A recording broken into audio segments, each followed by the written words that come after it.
Okay, I think that's enough of the attract mode. Let's get started. Alright. So, like we're going to Norfair today. I said I wanted to, talk a little bit more about history of Metroid and Samus and whatnot. So let's try that now. So, let's see, where to begin? Well, let's see, so at the beginning of the game, Samus mentioned that she used to live here. So, why don't we start with the beginning there? So, Samus is a human who was orphaned in an attack by space pirates. She was living on some colony with her parents, and, well, you know, space pirates do what space pirates do. So the Chozo had found her and taken her in, and thank you for the host, Max and Chachi. Really appreciate it. I need to turn my sound down more, just for my end, so I can hear myself think. Alright, so where was I? Samus, Chozo. Right, so Chozo gave Samus some pretty fun technology. They gave her this power suit of hers that she's wearing right now. It's her famous armor. So they raised her, trained her to be a, you know, great warrior and all that. So, you know, that's cool. Let's see.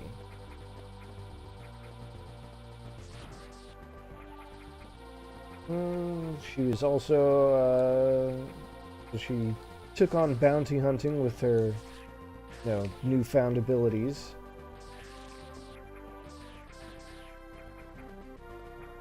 And that's basically how she got here today.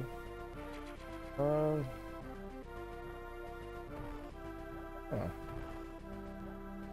Sorry, I'm just a little lost. I really should have prepared notes for this kind of thing. What was I thinking? Oh well.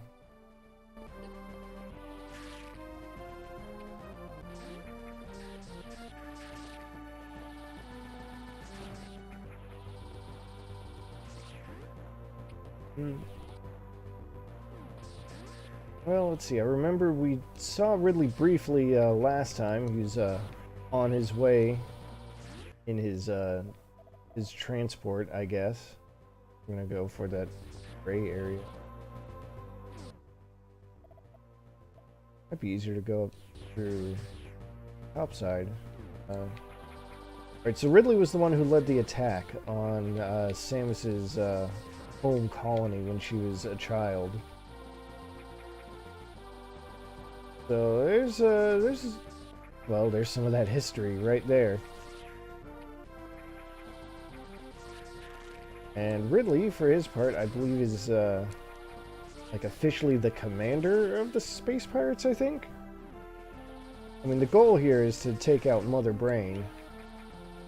So, kind of suggests that maybe Mother Brain is like, I don't know, well, some kind of computer or something, and Ridley is in command. It's vague. I think it's vague.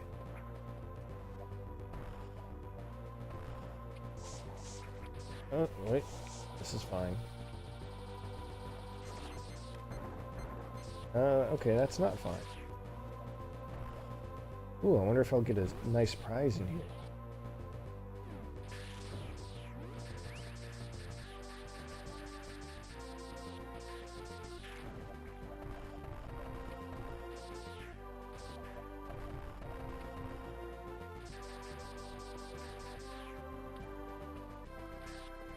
Oh, wait. I can't believe I already forgot my own motto. Save early and save often.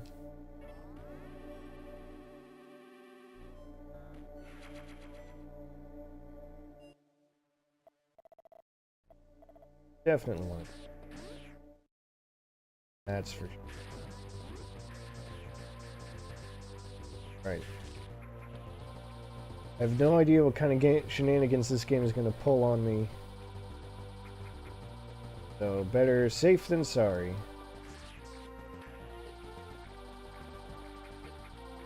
These parasite things need to go. Thank you.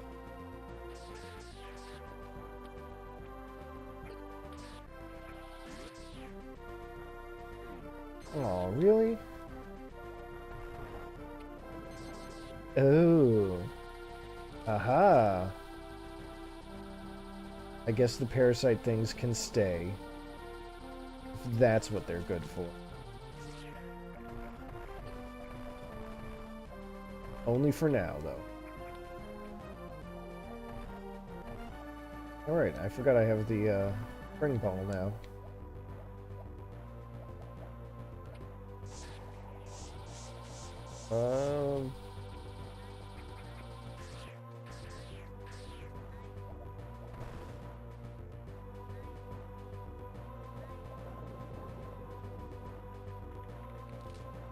That's still kind of gross, though, to be honest. But it's okay. Hey, there we go. The Varia suit. That's something to talk about. Increases damage taken, prevents damage from acid and heat. And we get a nice little color change to orange. So the Varia suit, just to put it on the record here, is actually kind of a mistranslation that just stuck. Ends up making it pretty cool, if you ask me. The Varia suit was initially supposed to be the barrier suit, because, well, it protects you. But if you're at all familiar with Japanese and the way they don't really have a distinction between the V and the B, sometimes when you're translating into English, you kind of have to take your best guess. And in the 80s, when the original game came out, I guess it would have been 86? I'm not actually sure. Yeah, the translators took their best guess and thought it was a V. So they called it the Varia suit. Like I said, though, I think that's kind of a cooler name because, well, if you didn't know that it's just supposed to be barrier, then it kind of sounds like it's supposed to be, you know, variable, modified and all that. Oh, I need super missiles to go back. Good to know. Which makes sense because the game is full of upgrades, modified in so many ways. Right you are, Chachi.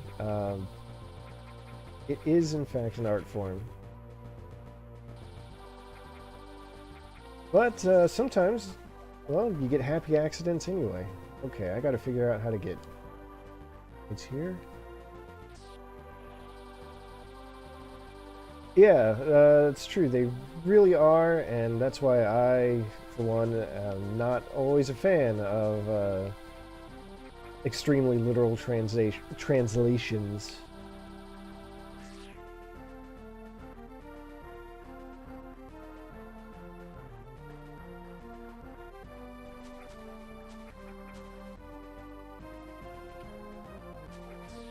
Oh, yeah, that is definitely a great example of an iconic translation. I feel like I've read somewhere that that's more or less what the kid actually says in Japanese. Son of a Submariner, that's another great example from Final Fantasy VI. That one was great because of... that was right after they submerged the castle into the sand. So even though it's technically not submarine, it's more subterranean. You know, it was. I felt that was really appropriate. I think I read though that Spoony Bard though is actually the intentional phrase there. Like, I mean, could have sworn I read that somewhere. I think it was actually in the DS remake of Final Fantasy IV where that came up. Because they made a whole big thing about how they took like the original script and original and translated it from scratch, and they found out that the Spoony Bard really was in fact supposed to be Spoony. There were some other things that did get changed in 4, like there's a twin harp that was actually supposed to be Whisperweed that does the same thing, but I could probably save that for another time. And I don't think I know the full story of Ted Woolsey's translation, or at least how fast it was. The part I remember is remember hearing that basically he was told, hey, did you see what happened with Final Fantasy II? We don't want that again. But maybe that was something else I'm misremembering. Go back to Norfair? Oh. Okay.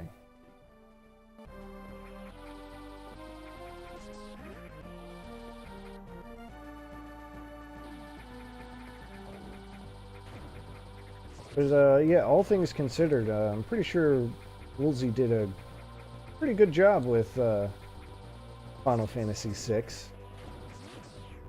I respect that.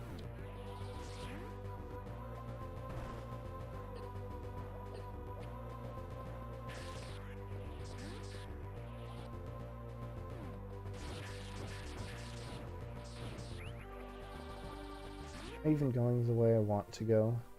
Not really. Well, I think I can salvage this. Maybe. Well, alright, whatever.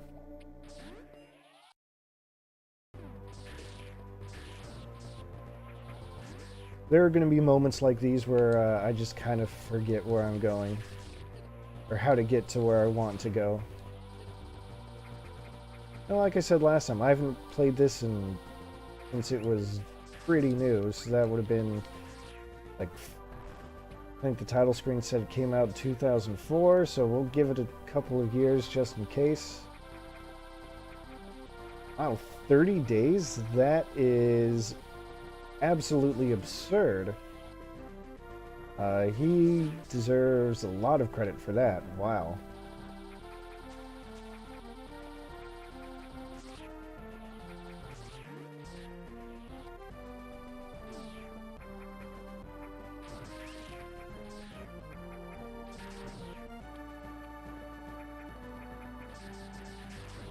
I can't imagine writing a translation, or just about anything for that. I should have been going down.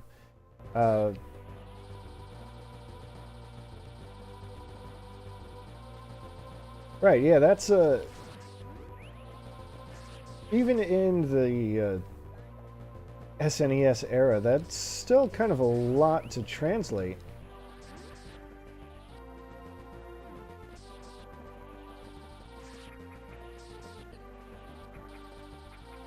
I mean, I'll be honest, I've never actually finished Final Fantasy VI, so I don't know how long it's supposed to be, but I figured if it's like any other RPG of the time, like maybe 30 hours if you're playing it casually and not as some kind of speedrunner.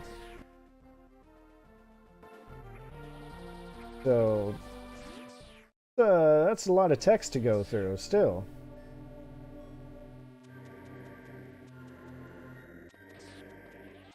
Alright, so where do I want to go from here? Oh, right. I can go through that red hot tunnel.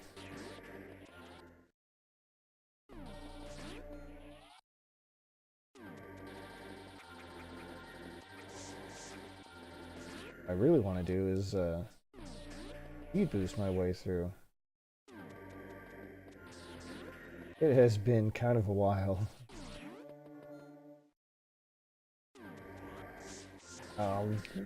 Whatever.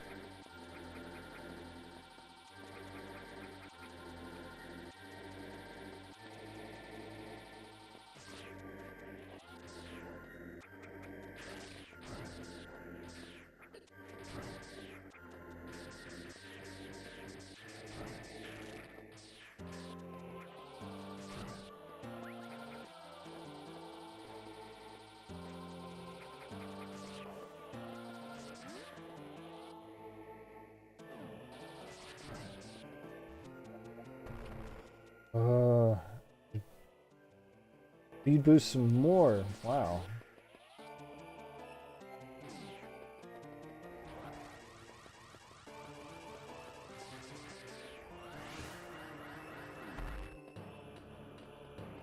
I think I have to speed boost again through that that next layer. Piece of cake.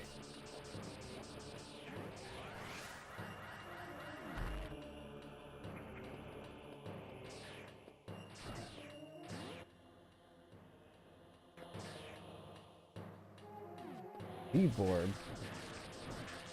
I think I did a pretty good job of handling that. There we go. That's my destination. Now that I've got my various suit, now I can handle the high heat of this area.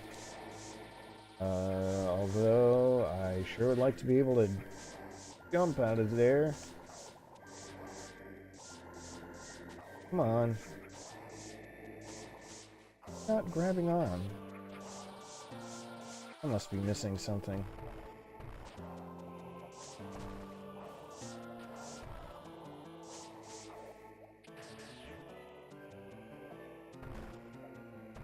Wall kicks should work, but I think I found the intended solutions.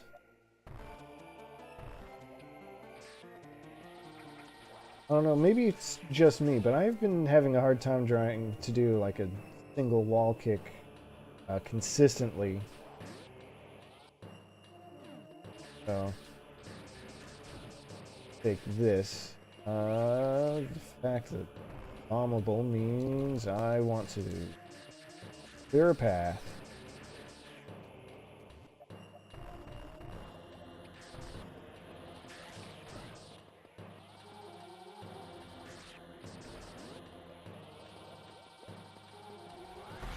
Here we go. Easy peasy.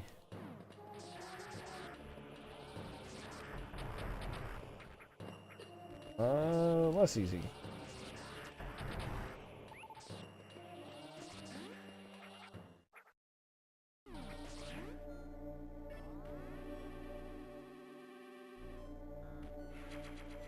Yeah, see, sometimes the environment will give you clues about what you're supposed to do, even before you know you have to do it. You just got to learn the language, so to speak. Where do I want to go? Oh, a green door, which means super missiles are close. It's probably what my next upgrade is going to be, actually.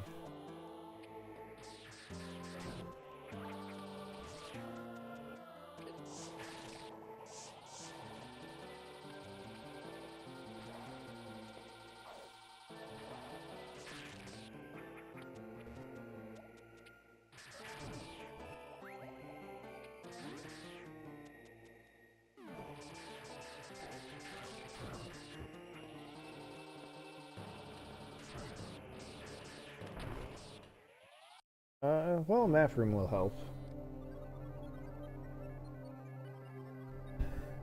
Give me visions of future. Interesting. So, we'll see what I can do with this information.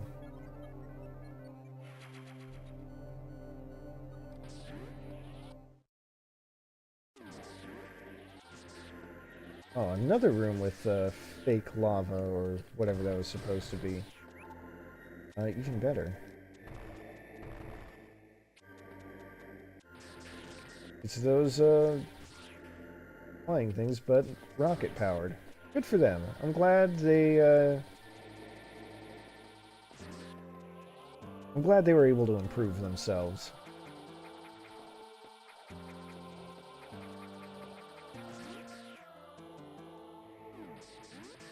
This looks like a place I would have something hidden up above. But I guess not. I guess the real prize is down below.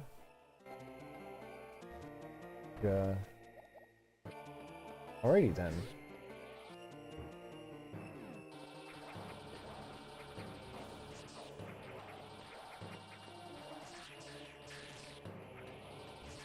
Oh. Take that, please. Thank you very much.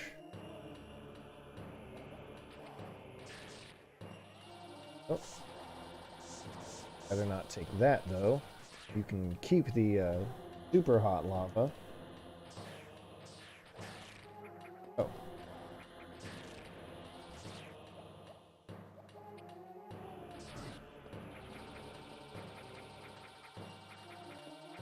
Huh.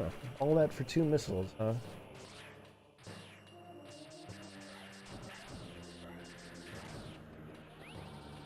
Feels like there should be more here. But, maybe that's just me being hopeful.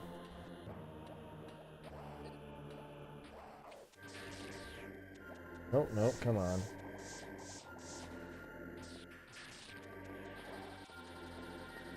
That'll work.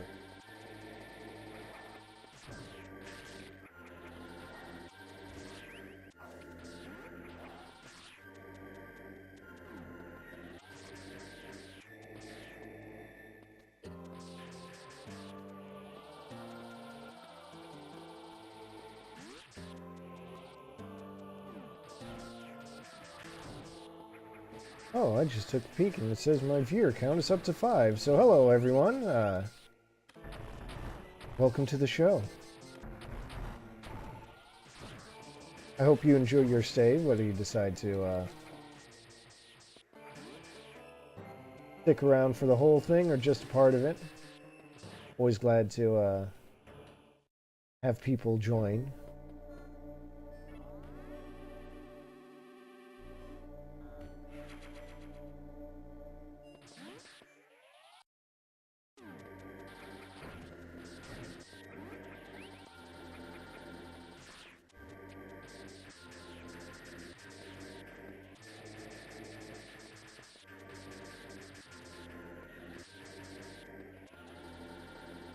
This speed booster, okay.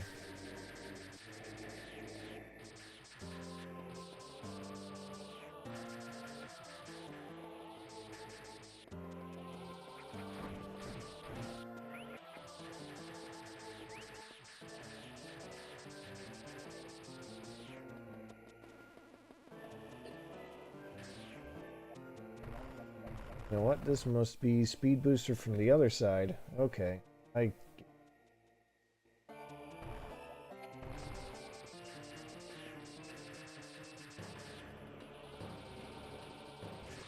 I see it. Game.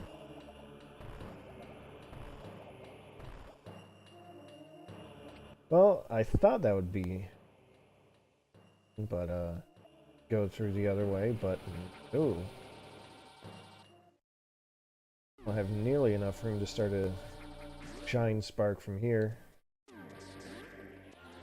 Oh, back to the drawing board, I guess.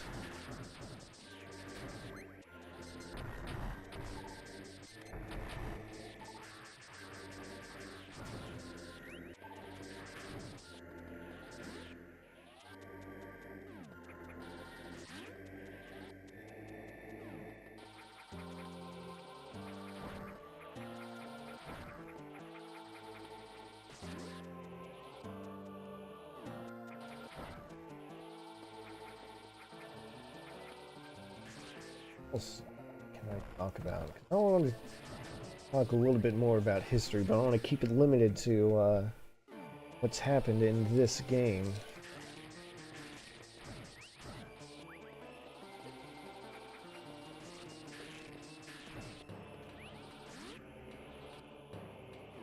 I guess I could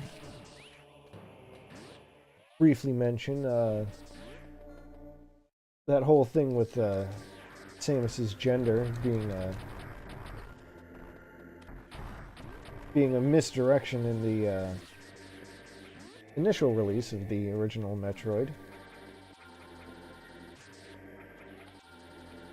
Oh, that still hurts. So, right, it's long, you know, everyone knows what the deal is now, but, again, it couldn't hurt to just put it on the record for, my playthroughs here, that, when Metroid first came out, there was kind of a mystery, or misdirection about Samus's gender, because those 8-bit sprites, you couldn't really tell the difference. And Samus isn't exactly a common name either, so the instruction manual referred to Samus as he all throughout. You know, he's gotten a mission to battle space pirates and destroy Metroids, and, you know, he this and he that, and so on and so forth. But if you could beat the game fast enough, you would find out that that was all a lie. Samus is actually a girl. Oh right, this is why I couldn't go here. I remember.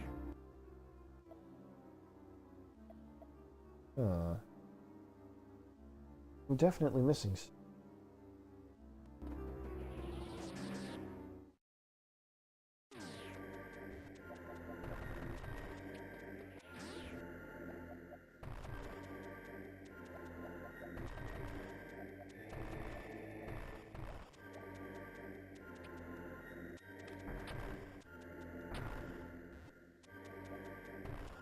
Alright, you beat the game fast enough, Samus takes off the armor, and surprise, it's a girl underneath. That's what I was going to say, before I got distracted by my own limitations here.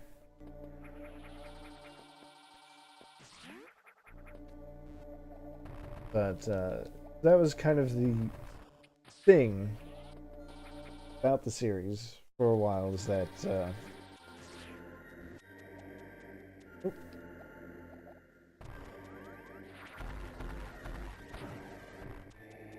if you were fast enough, if you were good enough, you could see what was underneath all that armor. What's in the door while I'm here?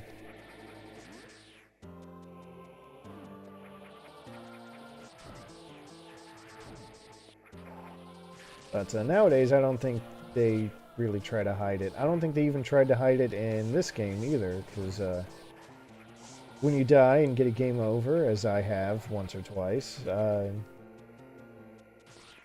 Samus's armor blows up, and then you see the girl underneath.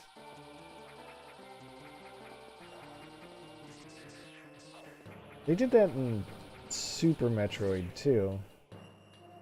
I know that much. Well, pretty much all of them. All of the 2D ones, as far as I know.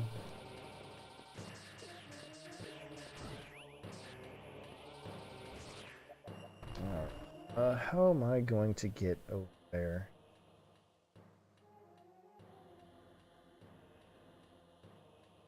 Let's see. I'm thinking back where I was at in the save station. Maybe there was something I missed. The one that's just to the left of that superheated room. I can go back there. Maybe I'll find something I overlooked before.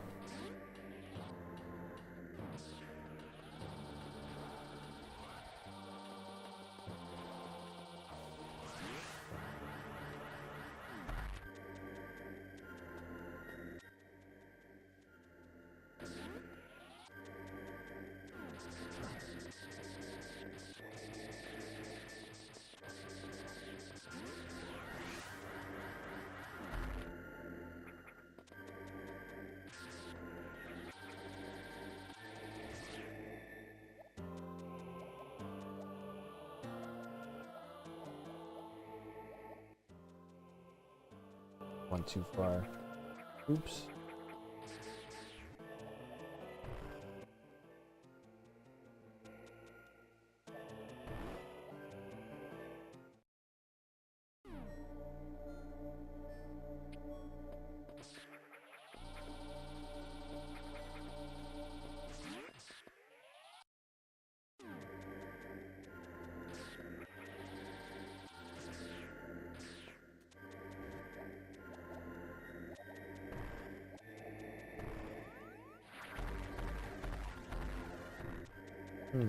I want to go all the way down. Damn it.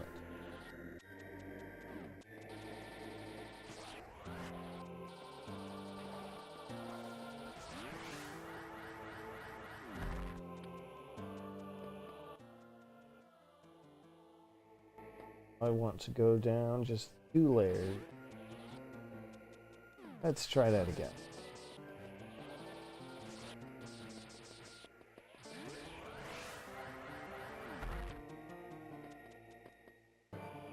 Go.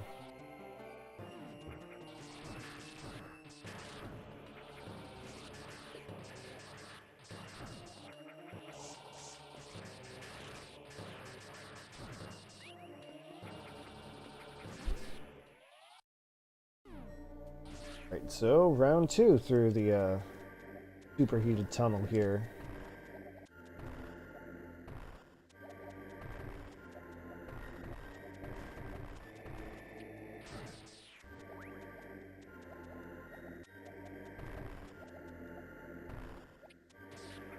Oh.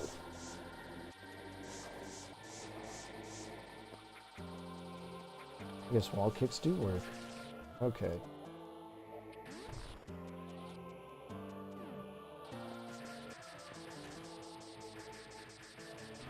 I want to take the opportunity to give my appreciation to anyone who knows how to fill dead air, because wow, that is a lot harder than I thought. Kudos to anyone who can do that.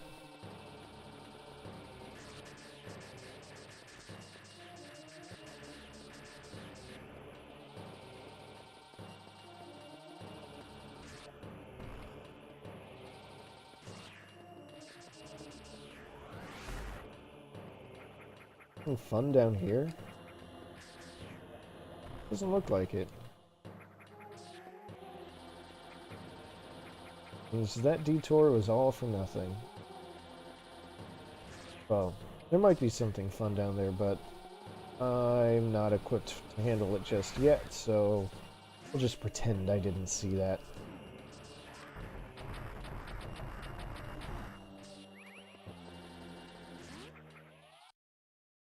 Again.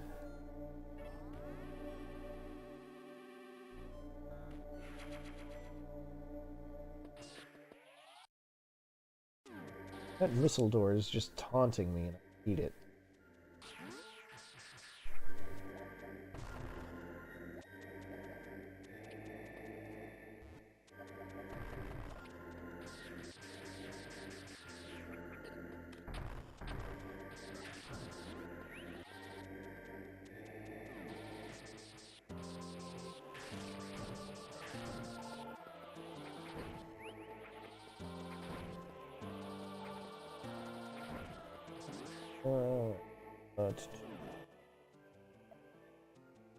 Gonna go through the fake floor, fake lava,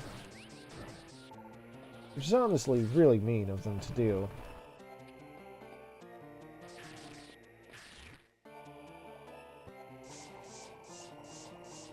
I can't go through that.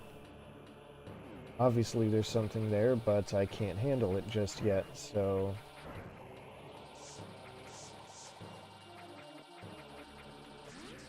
ignore that for now.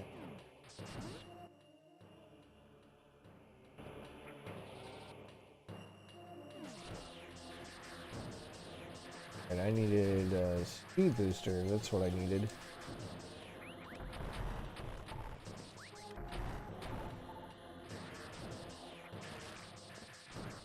Maybe there's something I can finagle out of here anyway.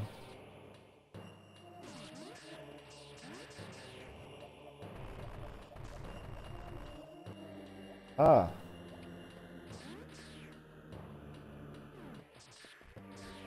More fake lava bullshit.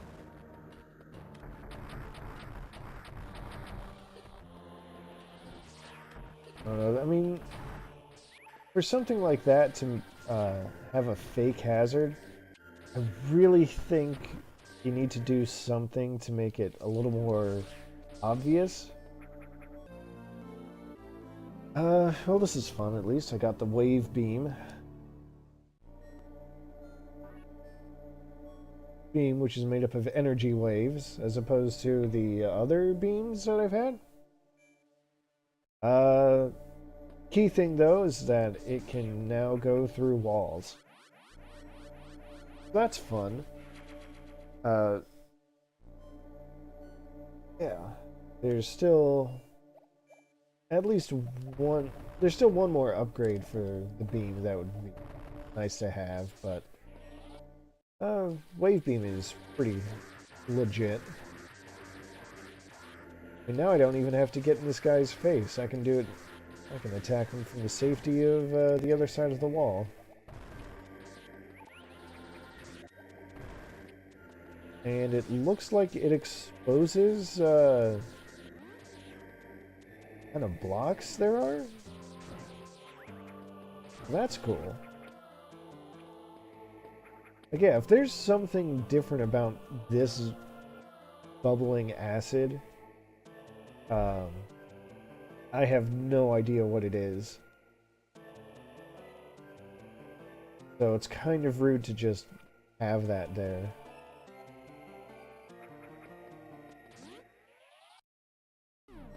But again, I could also just be missing something. I mean, now, the wave beam, I can... Yeah, I've got enough clearance to get through those speed boost blocks. Because now I just need one shot.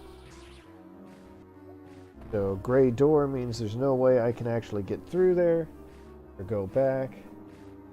That big thing is in my way.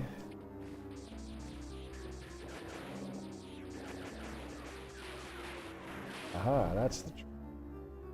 Get underneath it to shoot its belly.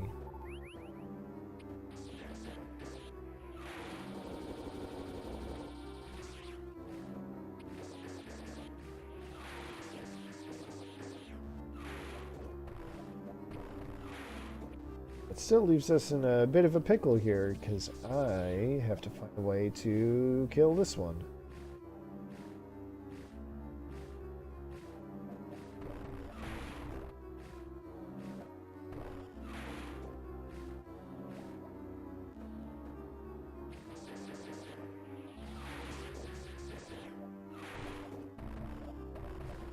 It is not something I anticipated having to figure out. Oh, I see.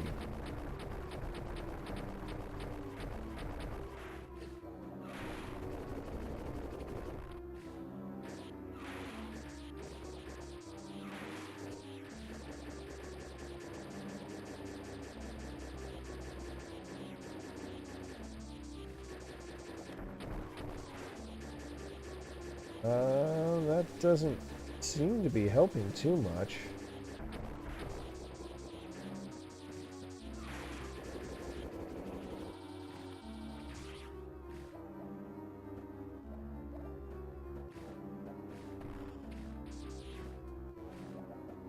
What am I missing? If anyone in the chat has a suggestion, I'm more than willing to listen.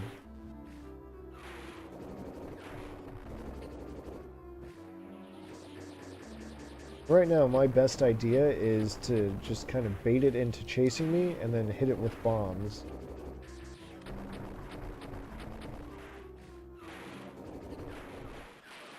Well, I guess that was it. Okay. Ooh. Take that, thank you very much. Now I should have enough room to speed boost out of here. Thank you. missile. Now we're cooking.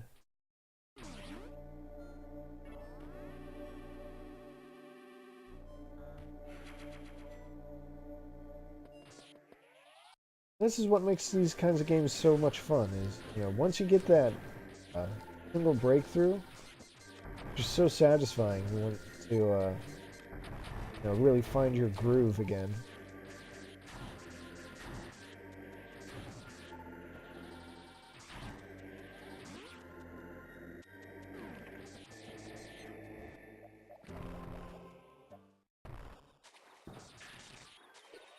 Ooh.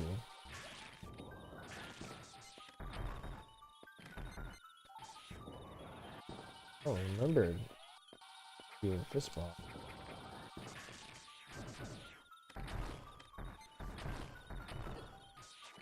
Maybe I do. Like I'm gonna have to take out the tentacle things. This is definitely an all-new boss.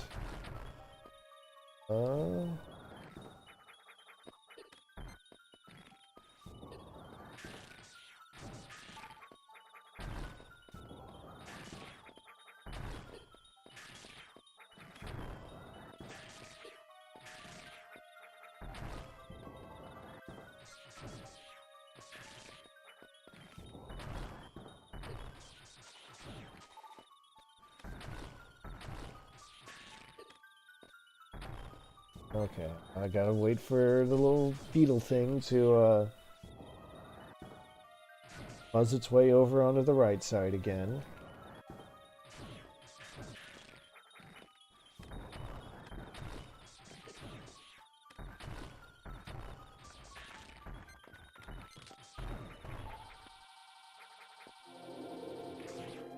Alright, well, that was creepy crawly, but I'm glad to be done with.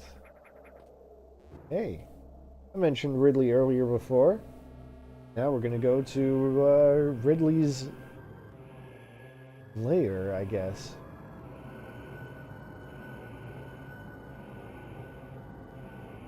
Gonna meet him in his own home, or something to that effect. Yeah. There's the purple dragon himself. Alright. I don't think I have much of a map here. Oh. Well, this'll be fine.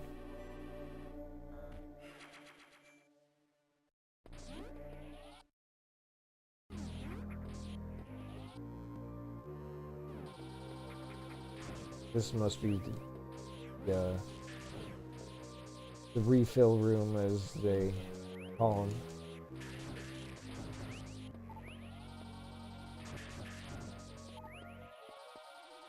Endlessly spawning enemies that you can shoot up for more missiles and energy and whatever you need.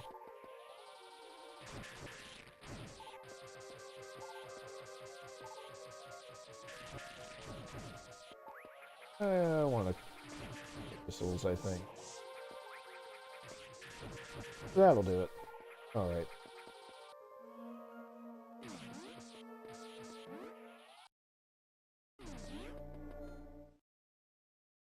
Green barriers means super missiles, which means I can't deal with that just now.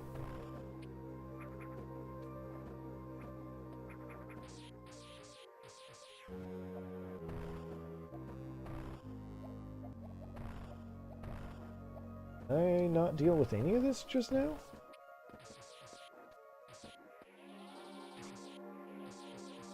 Might not be able to.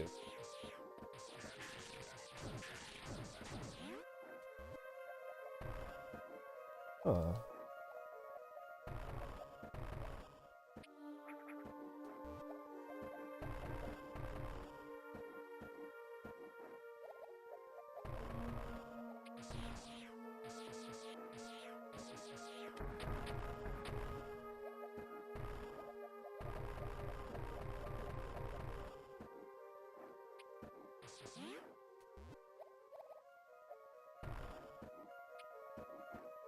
Oh, okay.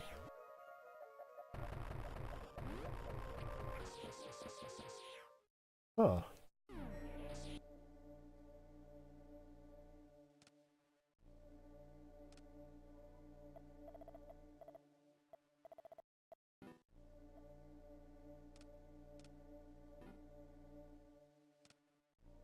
Well, this is interesting. I have no idea where I want to go now.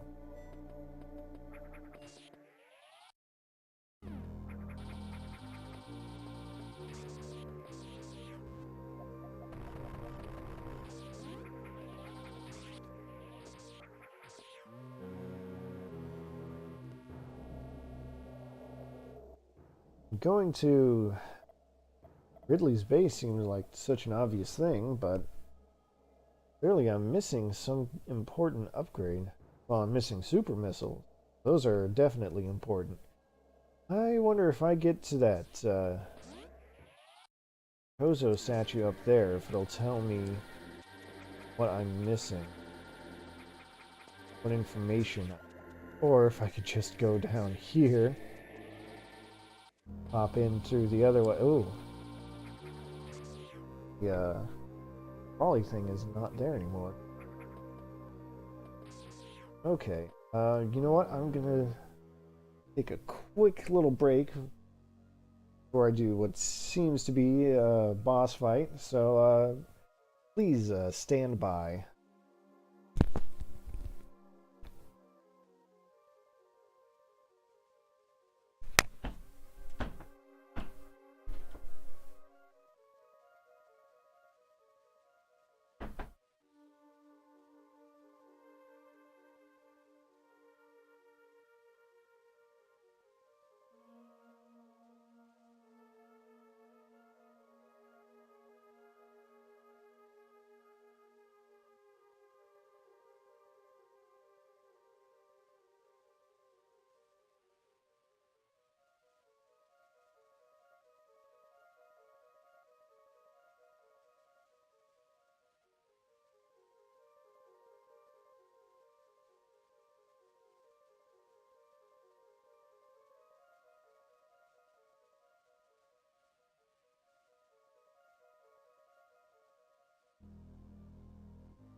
Alright, I hope I didn't keep you waiting too long.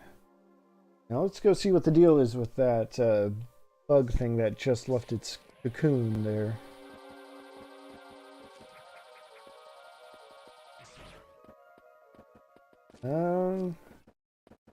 Oh, shit. That actually caught me off guard there.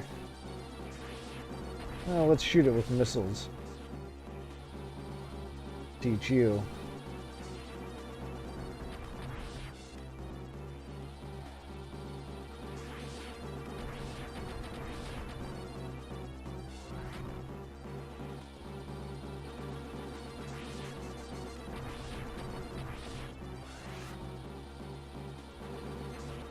Oh, he's moving faster now. Or she, I guess. I can only presume that those eggs were hers. Hey.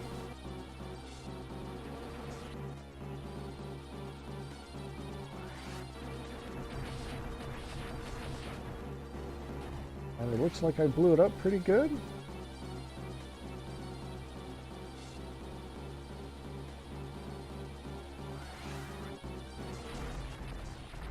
I guess I did. Alright. Hey, we got super missiles now. Fantastic.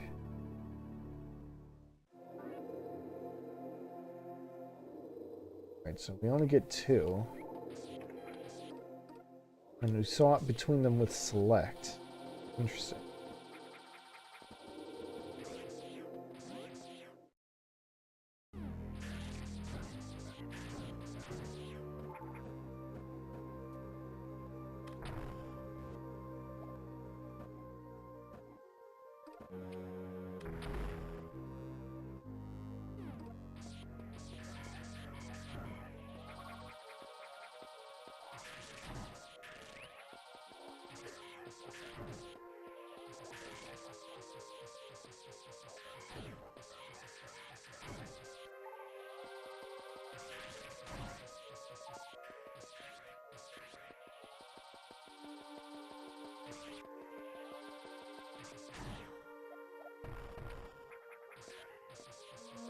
anytime there's a like that pillar or whatever that you can just blow away, I'm inclined to think that that means I can speed boost.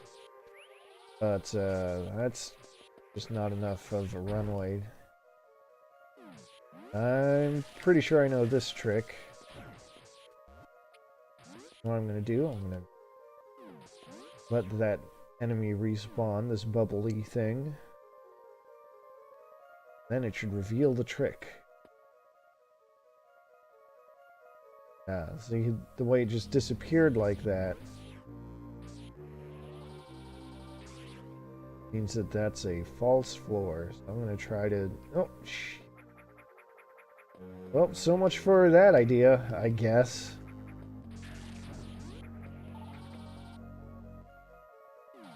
I'm not convinced I would have made it even if my timing was better, so I'll allow it.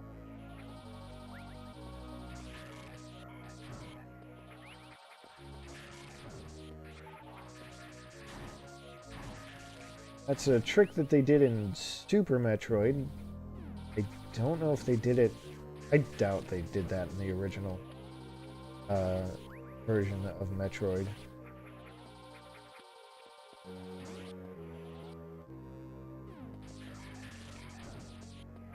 That would be pretty cruel. Oh. That's pretty cruel, too. Surprise! It's a party inside. Oh, but that's okay. I brought enough presents for everyone. Let's get that energy tank, at least.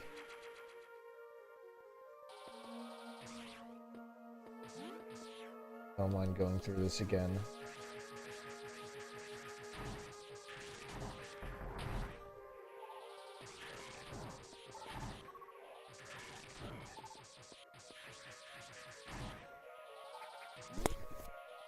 So let's check out what's behind door number 2. Perfect. I'll take any opportunity to save.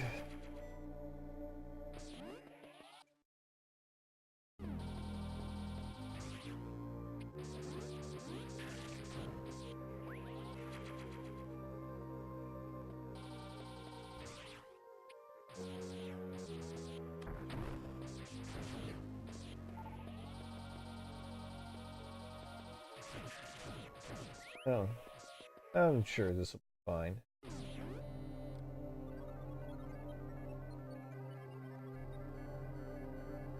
Now, sure is kind of an interesting feature of Samus's power suit, now that I think about it.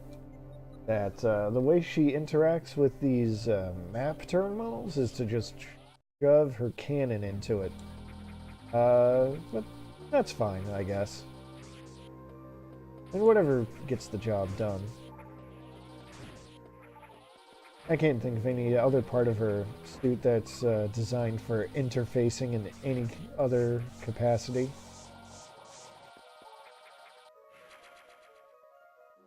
Well, okay, maybe her visor could do it, but that's for the next game.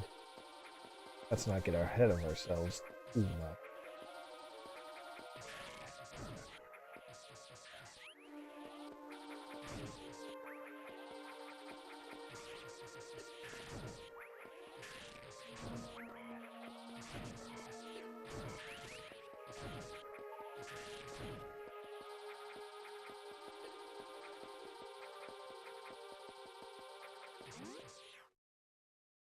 Save room, fantastic.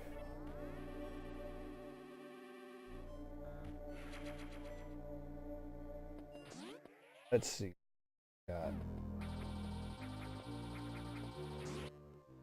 maybe a prize inside. There may be the exit to... Oh, yeah, that's an exit.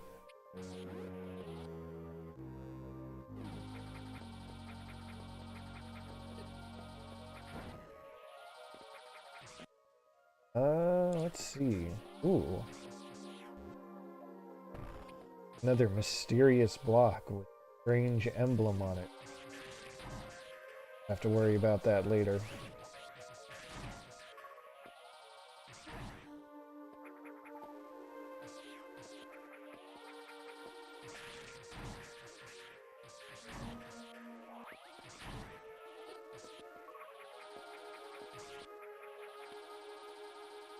I'm really curious now. Okay, that was definitely the wrong decision. Though, I guess it does lead to a nice prize.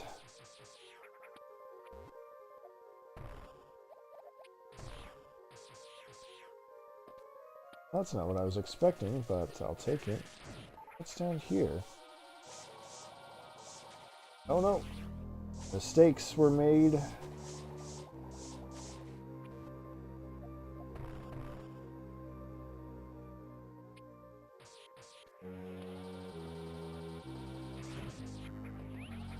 Let's not do that again.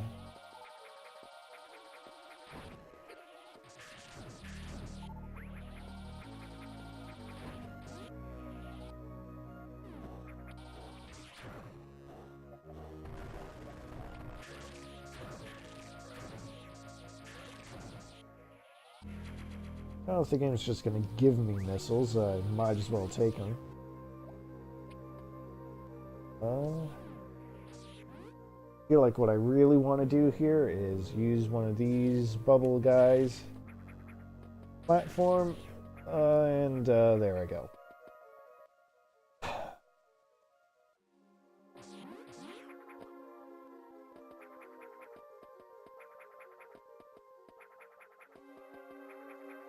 Whatever. Whatever. It's fine.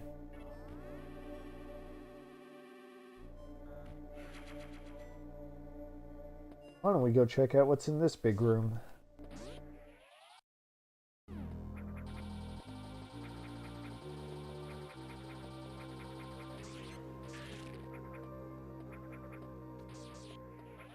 That almost seemed clever.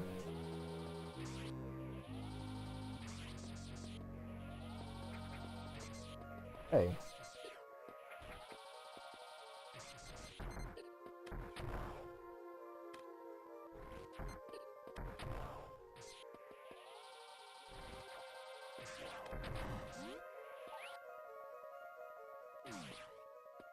I guess it's...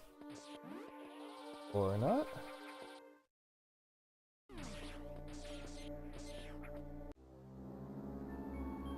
Another mysterious item with that very ominous jingle there.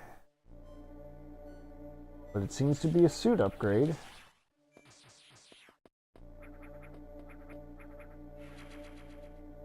We get a nice energy tank. So that was something a little clever that I think they did. Or at least I think it's clever. Based on the width of the bracket there, you would think that maybe I already had all of the energy tanks. You would certainly be forgiven for thinking that. If you've only ever played the original Metroid for some reason, and not this one, I believe 6 energy tanks is the maximum in that game. But this isn't the original Metroid. This is much more fun to play. Oh! It's Ridley! And I wasted all my missiles already. Fantastic. On my super missiles.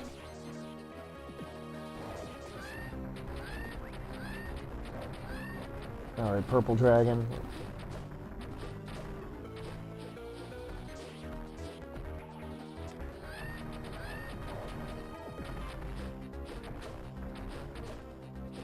You know, I don't know if at this point...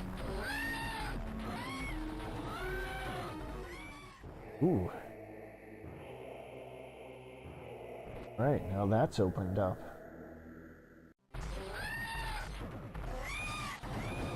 What I was going to say is, I don't know if Samus knew at this point that Ridley would be showing his ugly mug.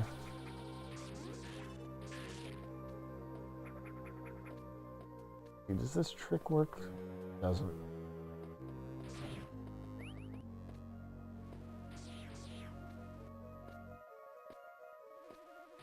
There's kind of a trick in Super Metroid where if you crouch before jumping, you can get some extra height out of it. But I guess they decided that was not allowed in Zero Mission, so whatever.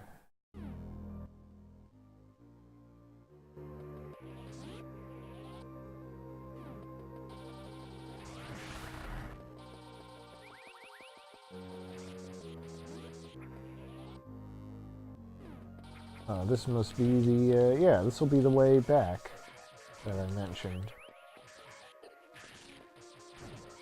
Right.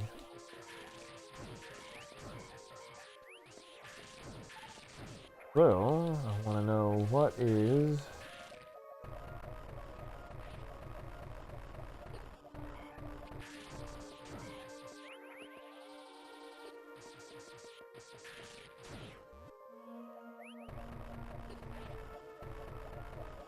That's just mean of them. Some kind of hidden item there, and I have no idea what it is or how to get it. Alright, so... let's see, the easiest thing, I think, would be to go straight up to the top, and then there should be some blocks that I can disappear, like so. Yeah. I've got a nice handy-dandy little shortcut.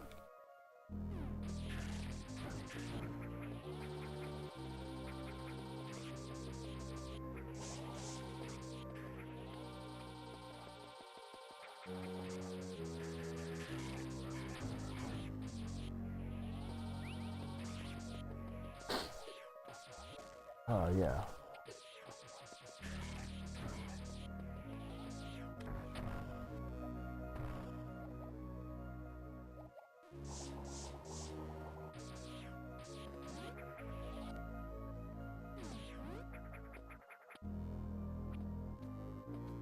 So let's see, we want to go all the way back up to Brinstar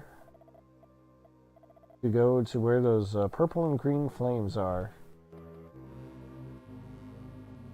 That seems fair. Oh, wait a second. Crumbling wall means there's something to be had behind it. Who knows, maybe it'll be another shortcut. Or it'll be a wrecked Gozo statue. Okay.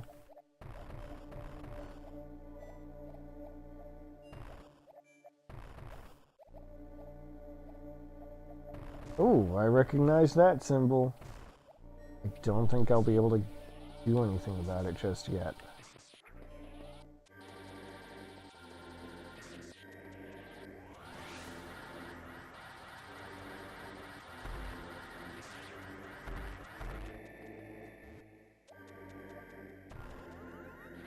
Alright. Oh, that sure was a shortcut.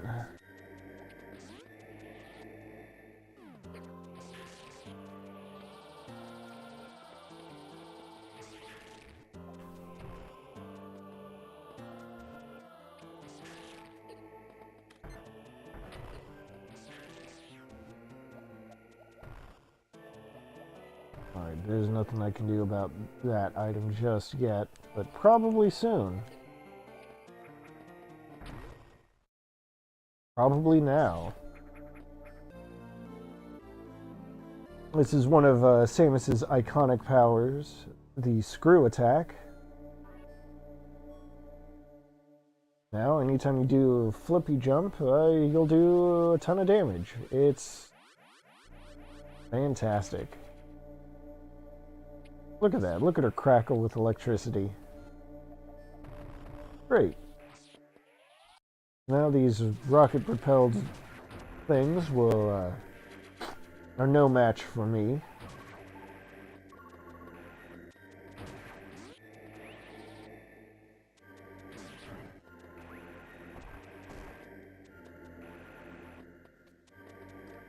I can go through this door.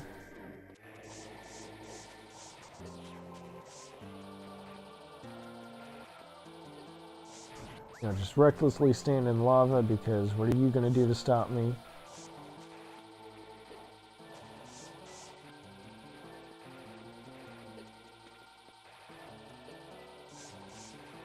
I could do without the Spitting fire, though. Oh well.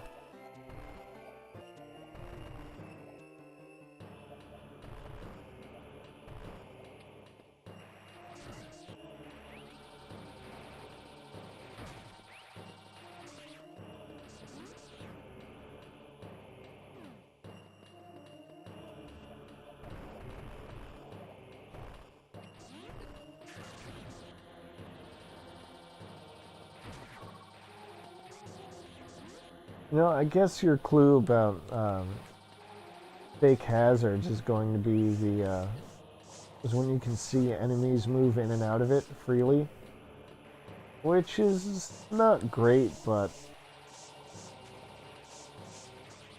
I'm pretty sure there are places where enemies will come out of lava anyway. But I'm not meant to get that super missile just yet, so I guess I'll come back later.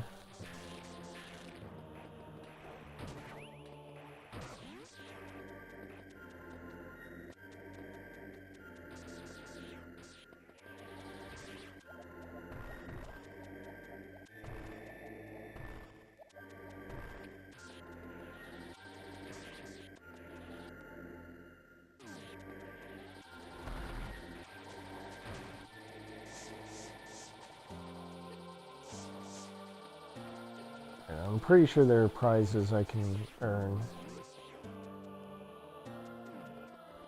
if I can, Wow, that was incredibly rude. I didn't think it could do that. Okay. Let's try that again.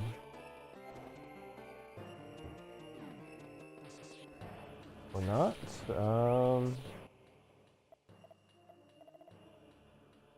Weird. Okay. One last try. I swear that'll be it.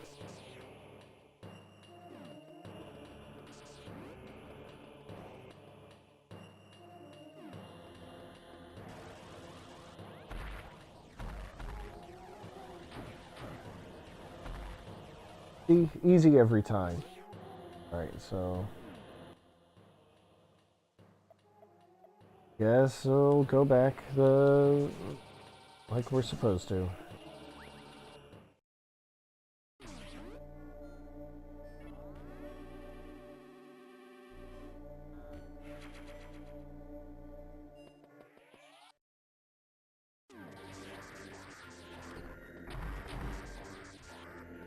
Ooh, look at that. Never stood a chance against the screw attack.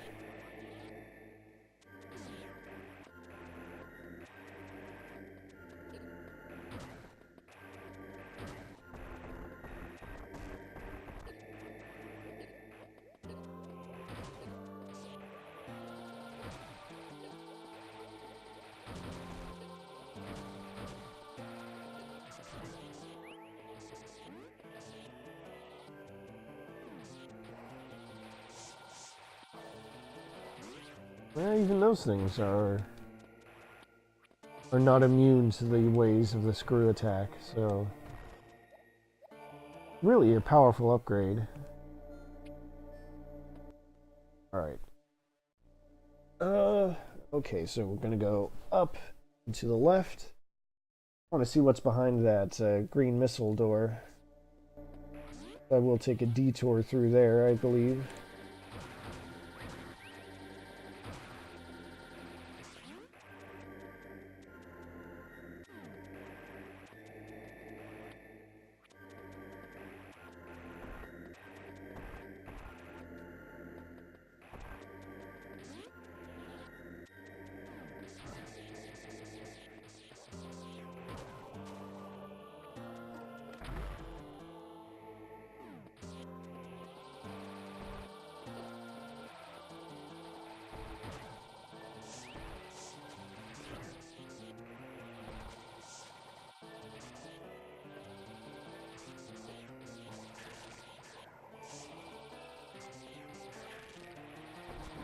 I guess the trick to this room is that you don't want to do too many spin jumps. But, you know what? I have the energy, so I'll just, force my way through anyway.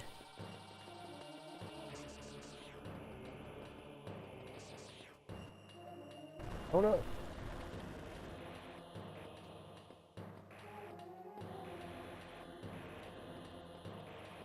See the trick there?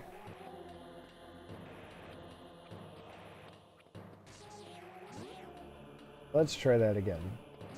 So I believe the trick is you bomb it from the top, and that way it still leaves you... it's supposed to leave you with enough time. I was going to say.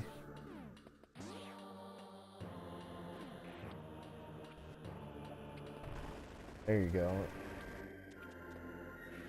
That's the ticket.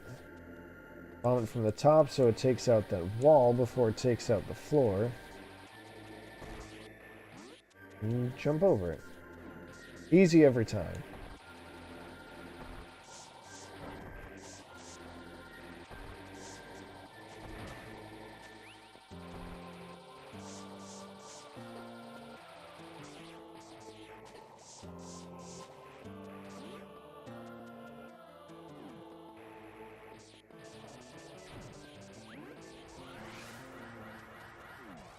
Oops. Well.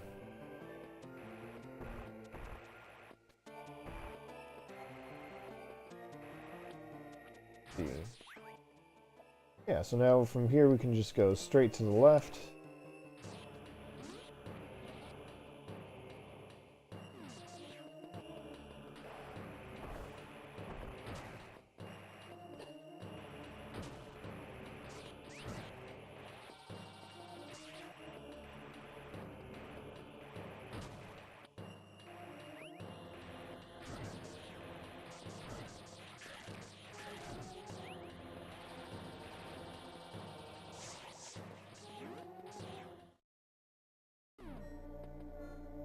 Save because we're not.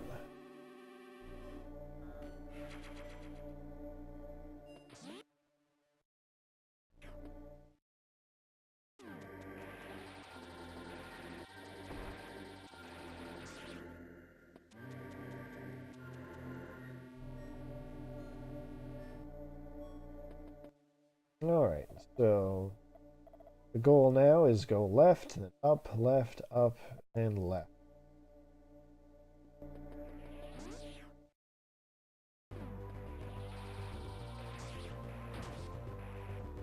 Gotta remember now that, yeah. Hey Michael, thanks for stopping by anyway, I appreciate it. You might have to check back. Or, wait, you know what? No, I can do some history now. So, let's see. At the beginning of the game, Samus mentions that she called this place her home. This is where the Chozo took her when they raised her. So this was kind of a... I don't know if it's like the home world for the Chozo, but it's certainly a place that they lived. That's the important thing here. Let's see, do I want to go all the way up? Yes, I do. So this is where they took her to, you know, train her up to be a fierce warrior, gave her the power suit. One thing I neglected to mention is that to make the power suit compatible with her, or rather to make her compatible with their power suit technology, they had to do some kind of gene therapy, I think?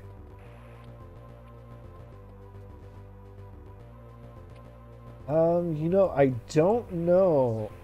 I don't remember. So Metroid Prime does take place on a different planet. The Chozo definitely lived there. I can't remember if it was supposed to be their home world. The Chozo were a spacefaring race that somehow just went extinct in Samus's lifetime. Probably because of Space Pirates. Blame the Space Pirates for everything. Uh,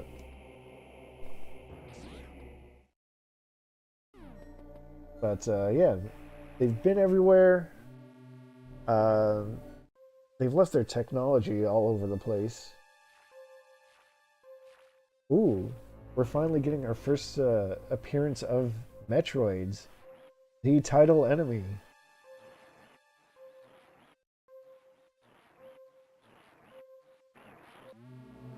So we're in Turian. This is supposed to be the final area of the game.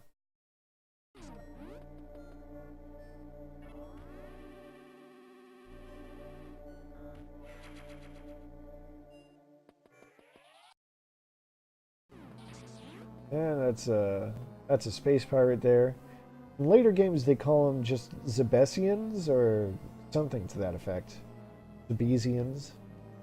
And I don't know how I feel about that.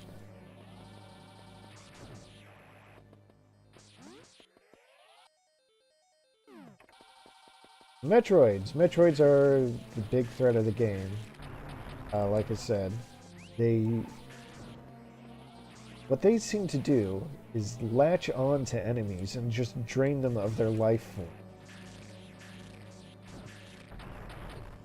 So the recipe for dealing with such destructive beings is to freeze them with your ice beam and shoot them with 5 missiles. In fact, I think you have to freeze them. They're historically very vulnerable to low temperatures. I think in this game you have to freeze them before you can do any damage to them.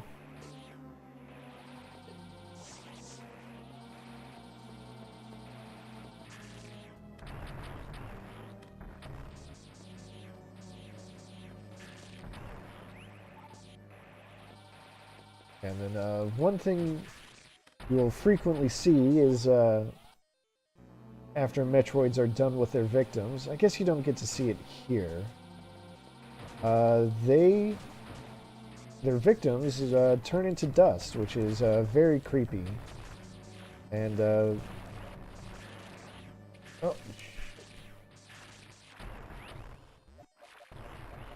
And you know, I think they've already put Metroids in Smash. Aren't they an assist trophy? I feel like Metroids are an assist trophy. It's kind of been a while since I played Smash 4, to be honest. Or since I've done any, like, actual Smash in Smash 4. Every now and then I like to, oh no, you know what I think it was? Smash 4 on DS has what they call Smash Run. At least I'm pretty sure that's what it was called.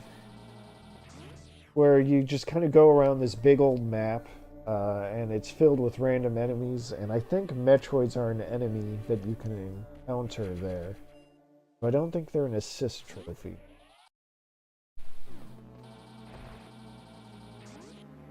The point is, Metroids do in fact have some representation in Smash. Probably be a little overpowered if they were playable characters, though.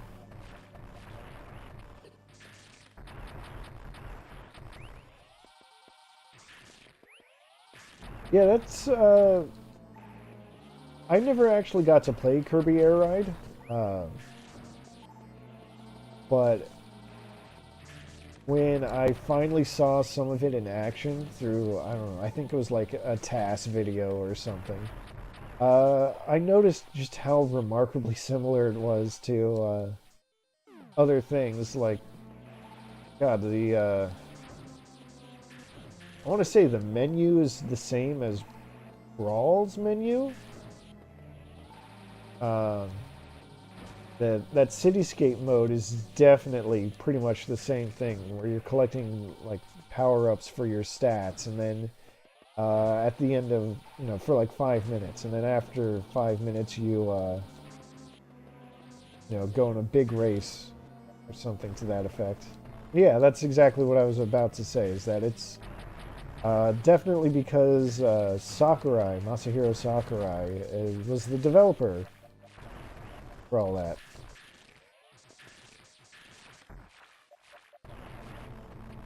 And he is absolutely not afraid to reuse what he feels are good ideas. And you know what? I don't blame him, because they are good ideas.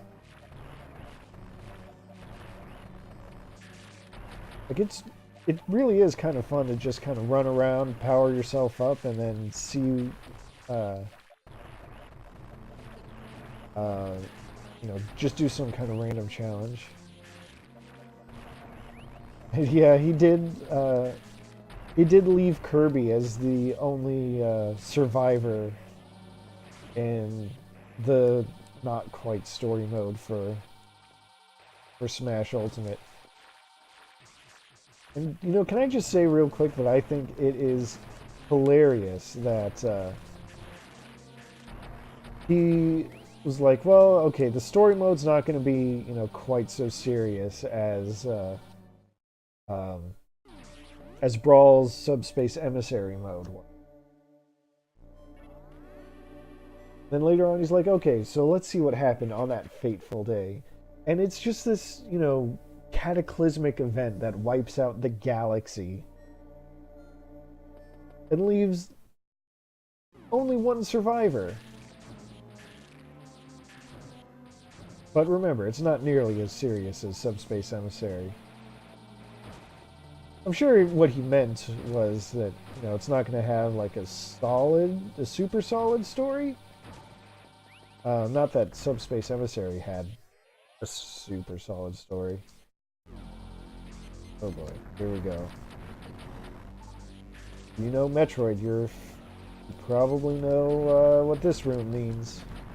So we'll see what I can do here. It is a story mode, it's just that, yeah, you know what, that's probably it, Michael. No, it's a story mode, and it looks like you go through like a board, and it's going to have challenges for you. I think what he meant was that it's not going to have like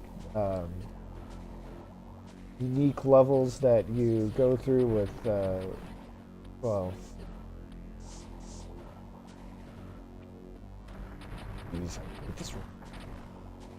yeah, the story in Subspace Emissary was really good. I enjoyed it a lot. In fact, when the game came out, I remember I might die. This is not ideal.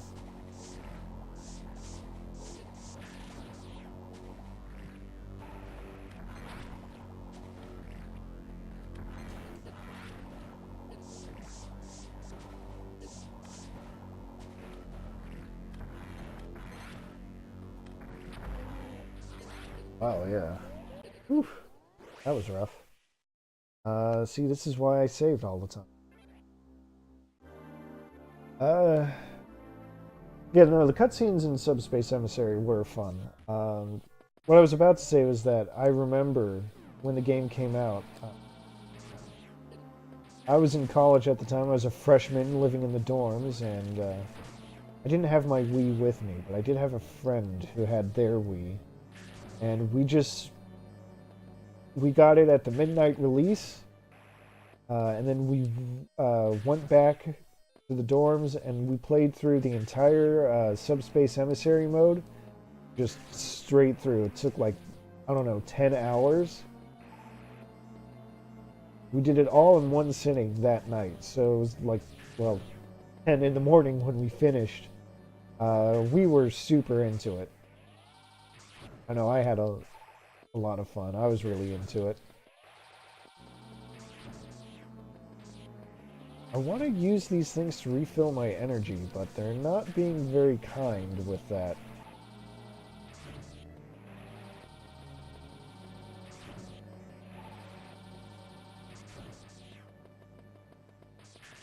Now, part of me wants to go back and like rewatch those cutscenes from Brawl, because it's honestly been a while and I don't have Brawl anymore. Jeez, these guys are really stingy with the energy. I guess I'll try again.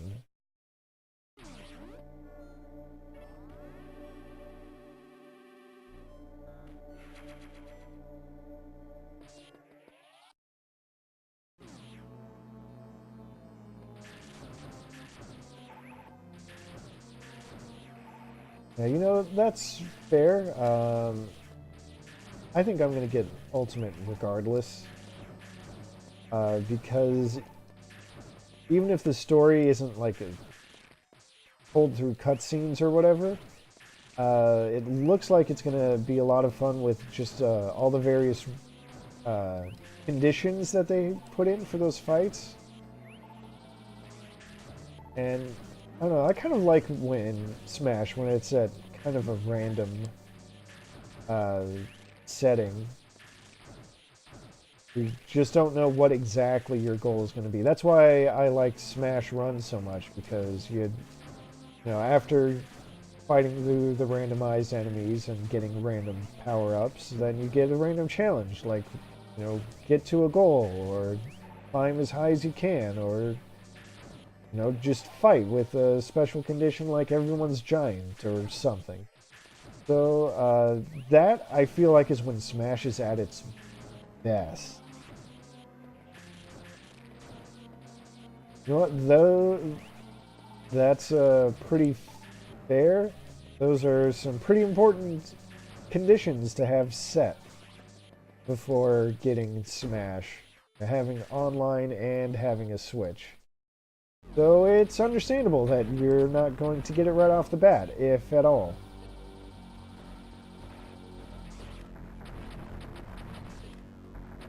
Okay, so anyway, I've got more health now. Got more missiles, not that I was super worried about my missile count before.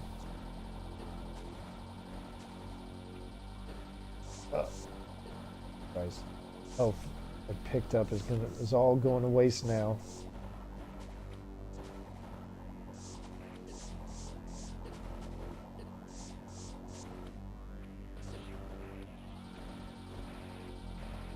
Ugh, hate this. Yes, I hate this. I hate this. All right. Well, I'm glad you agree, Michael.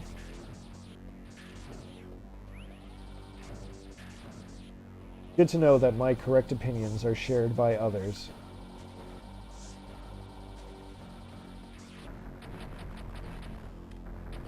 Remember, all of my opinions are correct. That's why I'm Radical Eddie.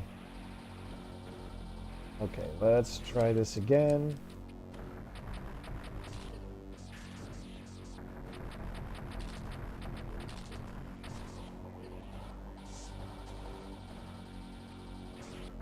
Oh, that'll be fun. Tomorrow I'm actually off. I'm probably going to do a little more streaming, because I would love to get into the next game of this series here. And I do have a friend that I want to watch stream tomorrow. That will be part of it. But if you go for several hours like you did last time, then I'm sure to catch at least some of it. And see, there goes my health advantage last time. Whew. Yeah, I am definitely looking forward to watching you play more Xenoblade. Because I know I told you before, but I love that game to pieces.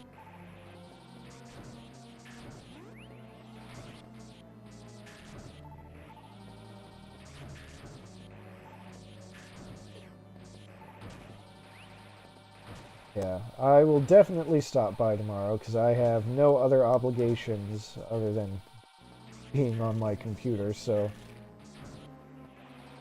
it'll be fun.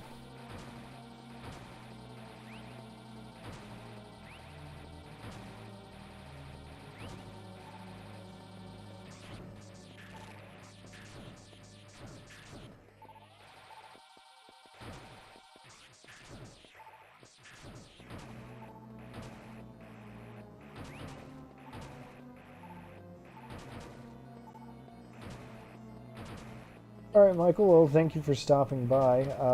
I don't know how long I'll be going, because I'm kind of close to the end, but, you know, if you can make it, I'd be happy to have you stop by and chat some more. If not, well, I appreciate you coming out as it is.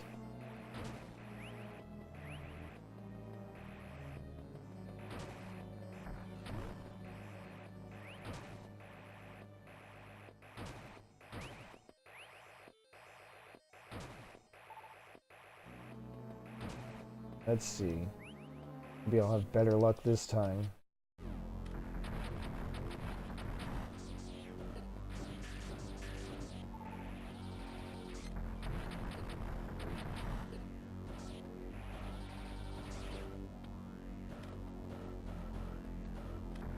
So I've kind of referenced playing the original Metroid before. Nice. And this is about as far as I got in the original Metroid, because this room, I feel like, is a nightmare. Got all those bullets flying around that you can't do anything about except dodge. And you've got the Cheerios, or more formally, the Rinkas, flying at you.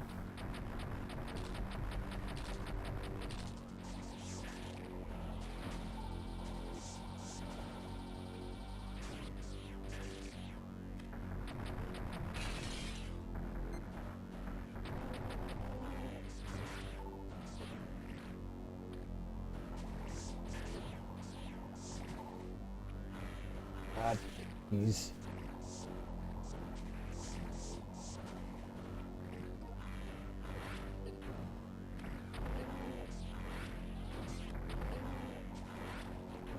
Come on.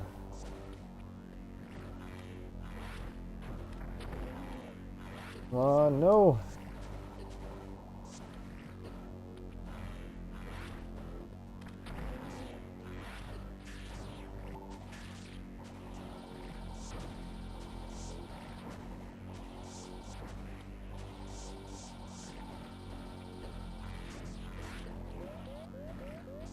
Ah, again. My problem is that the Rinkas there clearly have a bias towards dropping ammo and not health. At least the red ones seem to have that kind of bias. They can drop a tiny bit of health. I know I saw it a couple of times in one of the other rooms, but the odds of that really suck, apparently.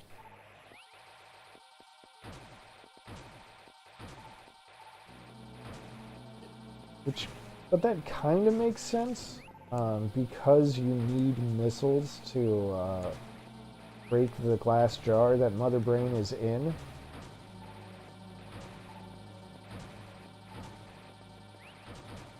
So I respect them wanting you to have kind of a limitless supply of ammo, even if you have to work to get it. That's fine. It's the health that's the other thing. That's kind of an important resource too.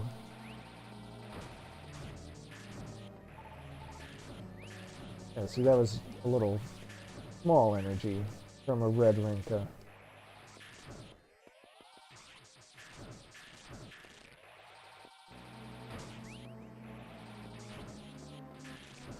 What I'm going to do, though, is I'm going to save once I max out my health. That way, at least if I die again, I won't have to go through that.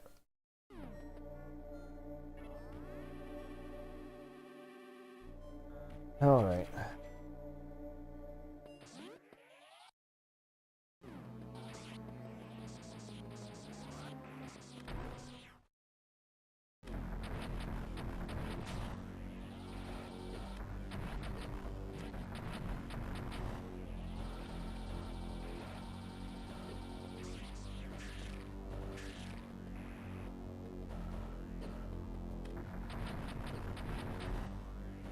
And you know what, now that I think about it, I'm pretty sure the trick with when dealing with Rinkas is to freeze them so that they don't respawn. That sounds right.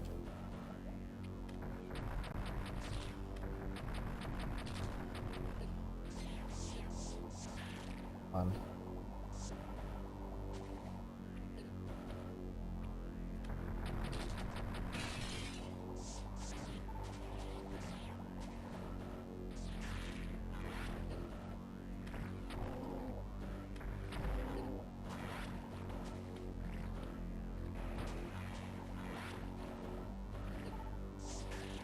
Oh.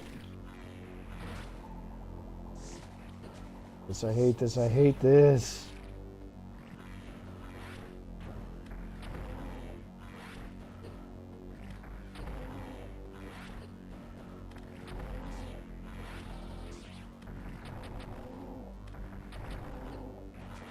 I'm feeling better about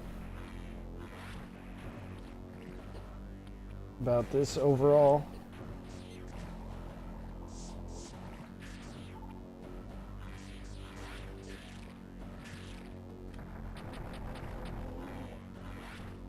There we go, I did it. Fantastic. Alright. So Mother Brain had a self-destructive mechanism in place. We gotta get to scooting. Oh well.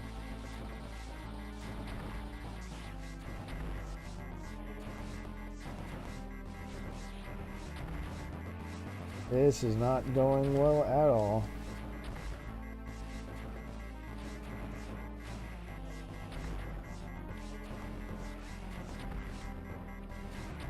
I'm gonna be so mad if I die here.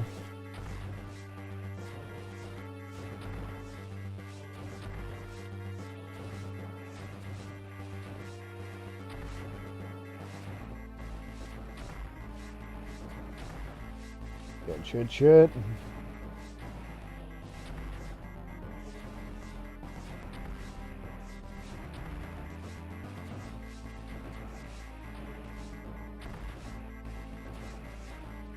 Shit. 2 minutes is not a lot of time.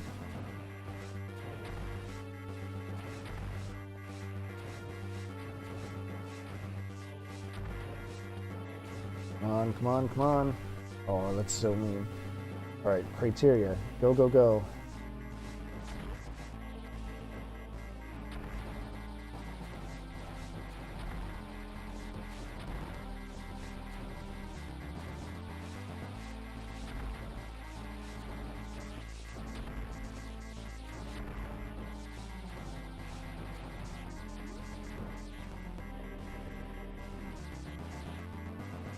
Oh, you gotta be kidding me.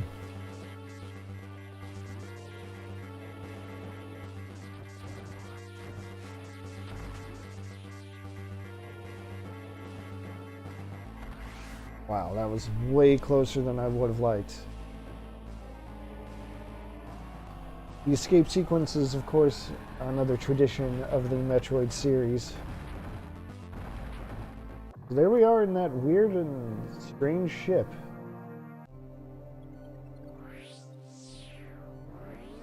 Gasp, there's our dramatic reveal. Oh, but wait.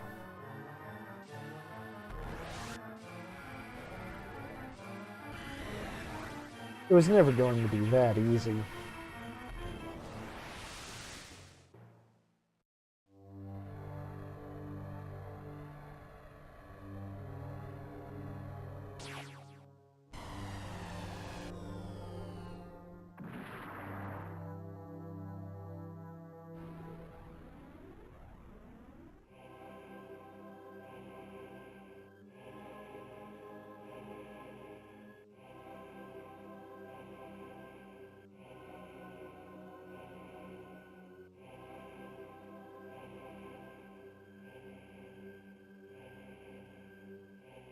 So, this is a section that's completely new to Zero Mission, just entirely brand new.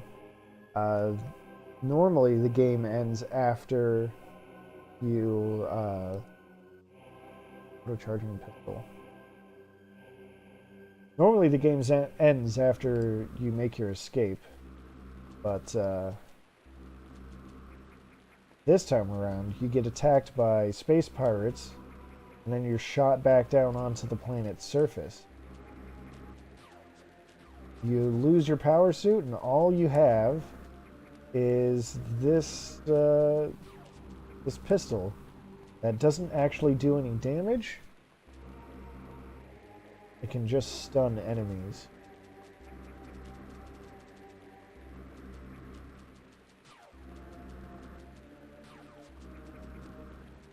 Yeah, so you'd like... No, I can't open that. But I can blast open that grate.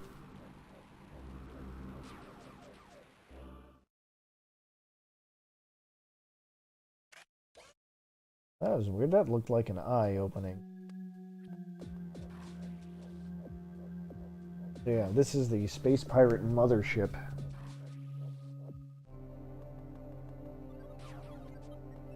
I mean, it looks like our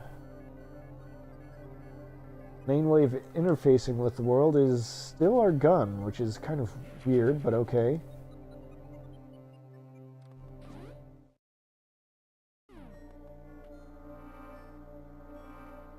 We're going to save, refill our energy tank.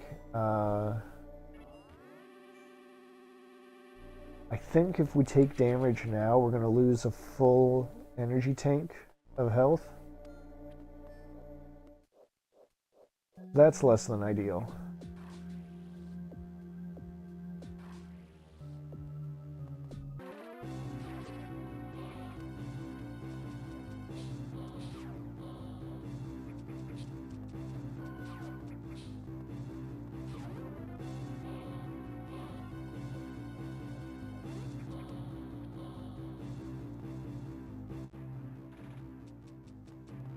Yeah, this is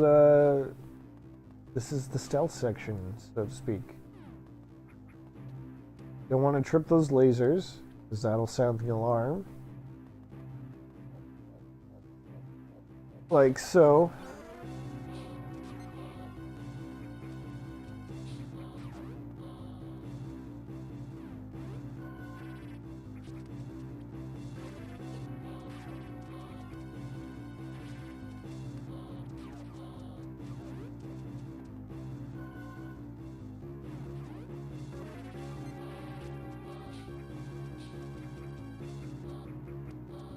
Jesus.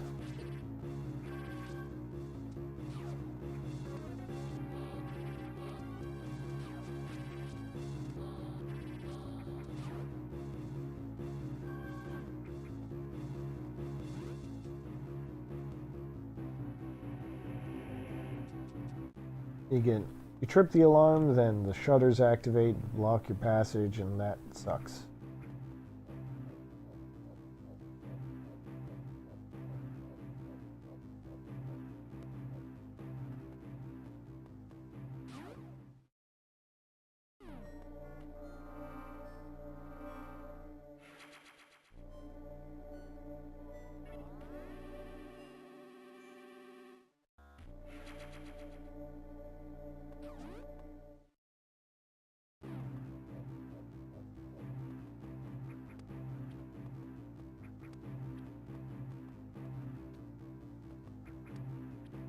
All right.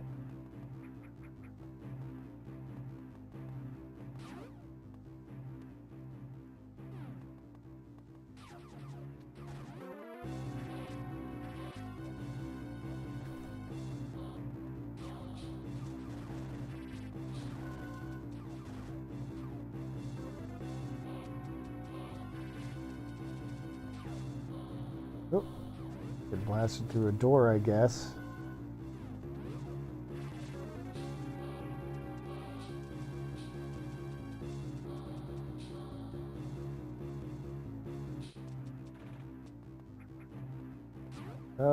Searchlights or security lights or something.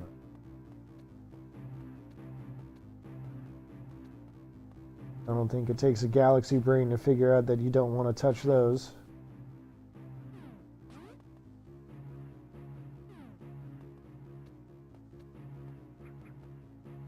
Oops.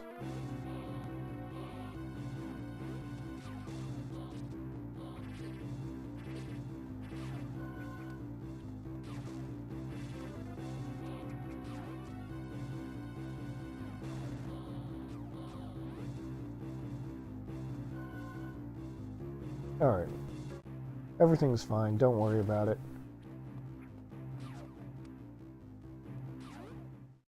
Save room.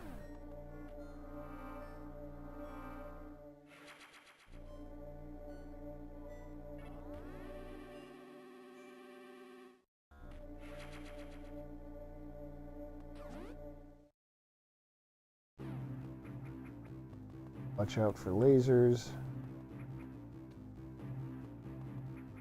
Yep. Well, shit.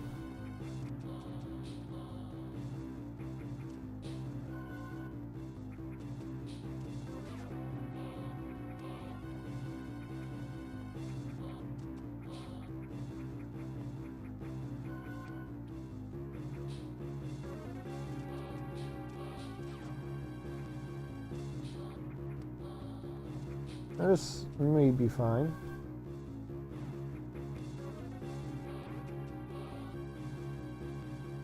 Oh, there we go. Running through there. Guy can't find me. It's fine.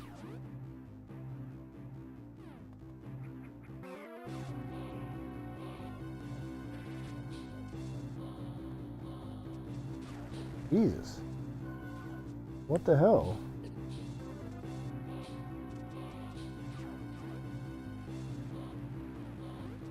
Huh, glass tube. Interesting structure.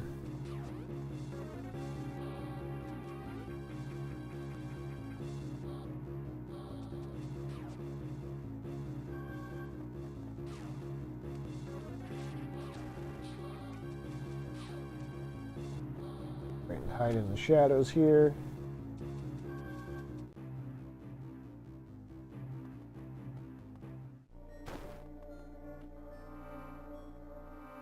That's just a 2D version of when characters are running away from a guy and they duck around the corner and suddenly the guy has no idea where they went.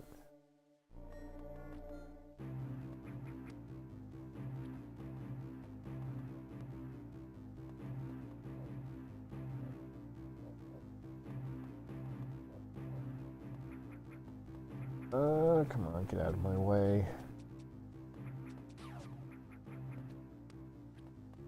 Ah, shit.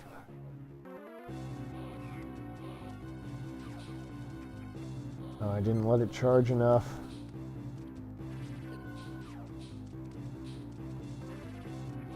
Damn it.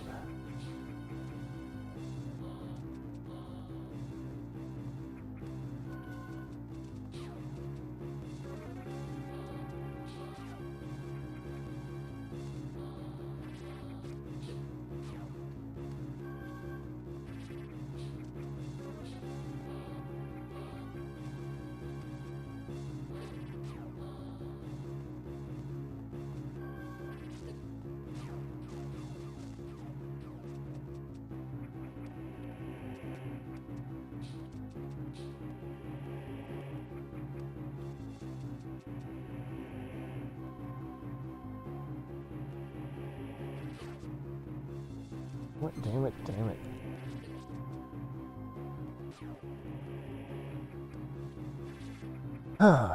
This section is harder than I remember. Wow. Okay. I see how it is.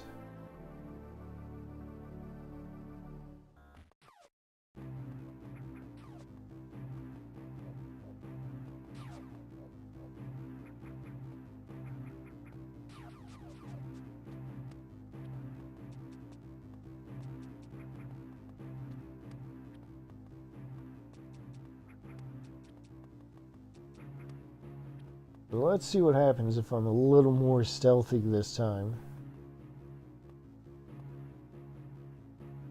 God damn.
Okay.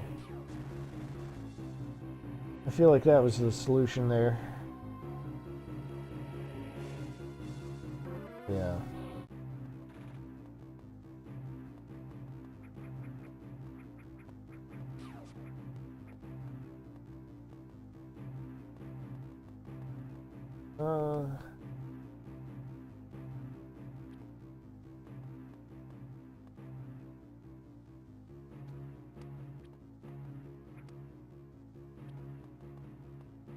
Oh, that is so mean.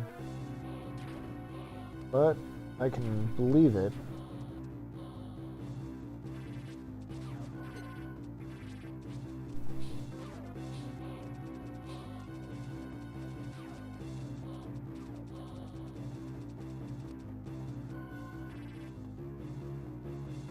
And, oh, really?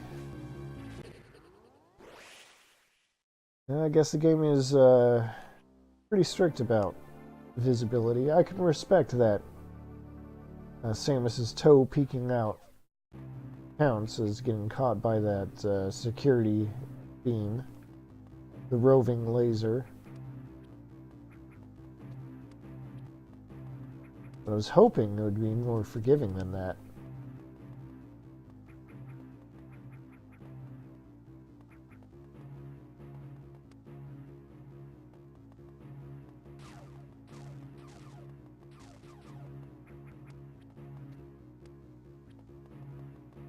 Alright. Now I've got a better hang of it, I think.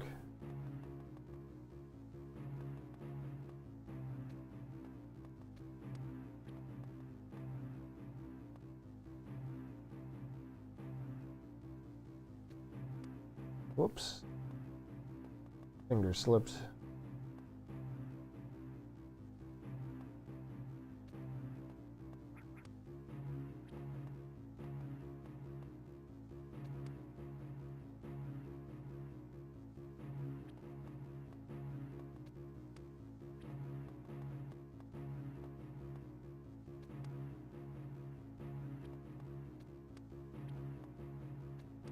That's interesting, though. So,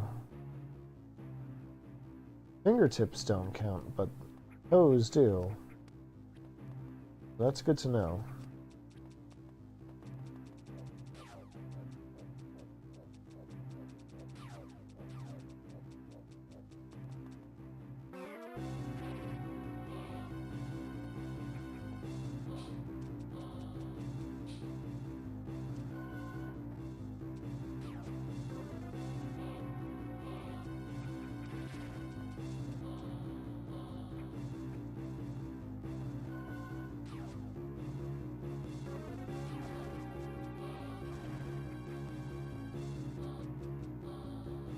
Alright, so they taught me to duck in the shadows, and that worked that time. So, duck in the shadows again. This time for real.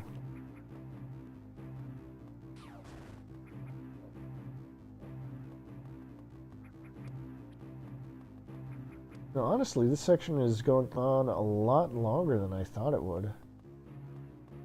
But, that's alright. I still intend to finish. See. Oh, hey. There's a prize there. What happened to my prize?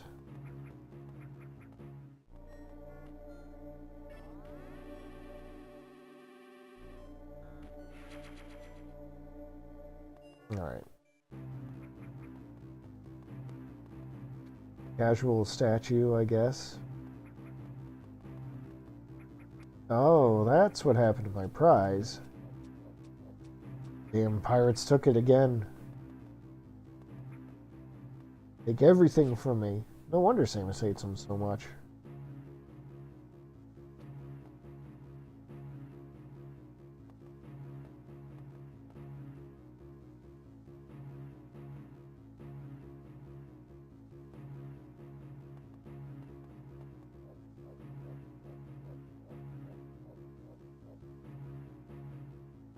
Oh, really?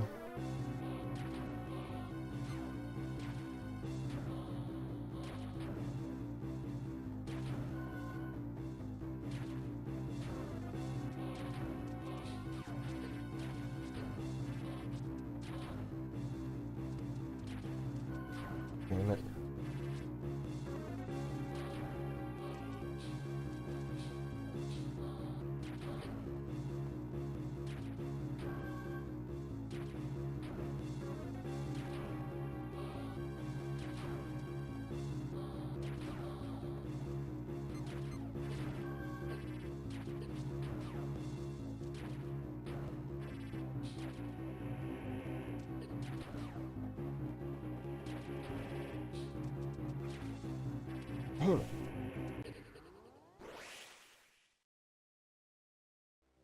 I'm going to go out on a limb here and say stealth sections are not ideal in a game like Metroid.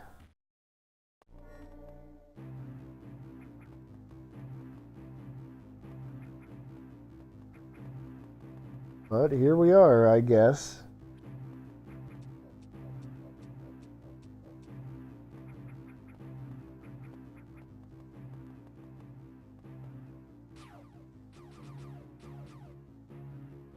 Alright, this time I've got it, though.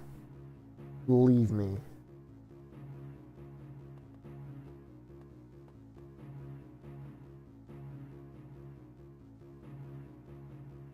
Alright, let's see. What can I talk about now?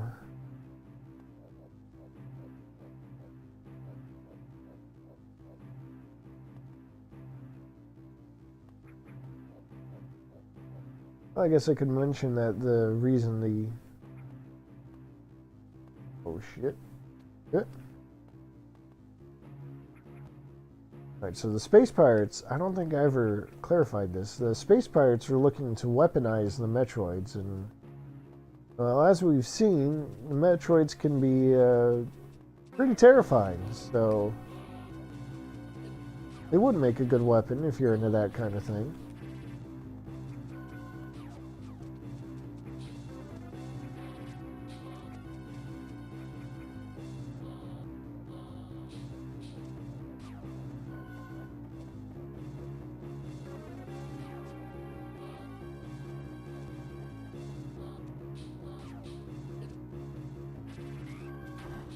Good.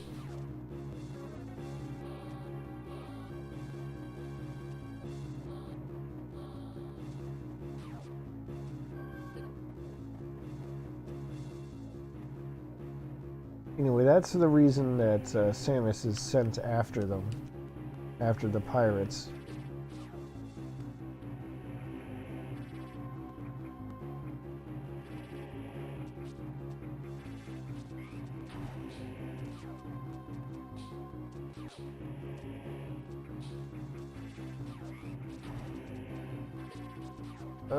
I don't like this. I don't like this.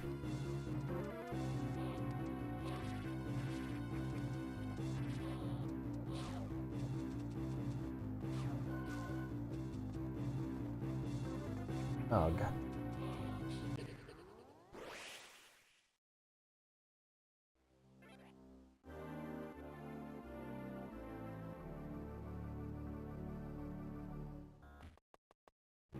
Alright, let's try again. God, that was a long section without a save point. Okay.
Well, so much for that idea.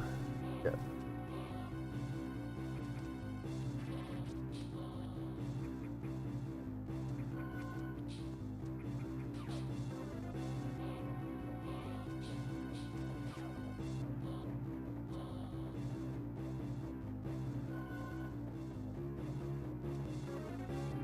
God damn it. Okay.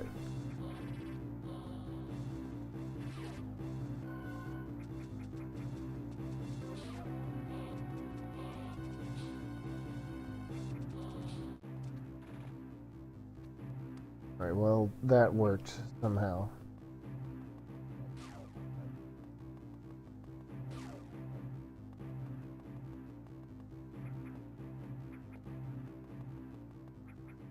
Of course I died right before accessing another save room. Why would I do anything less?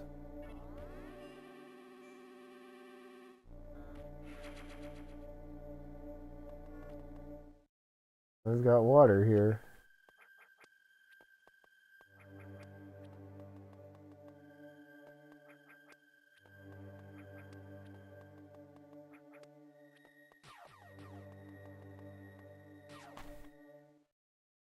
Well, well.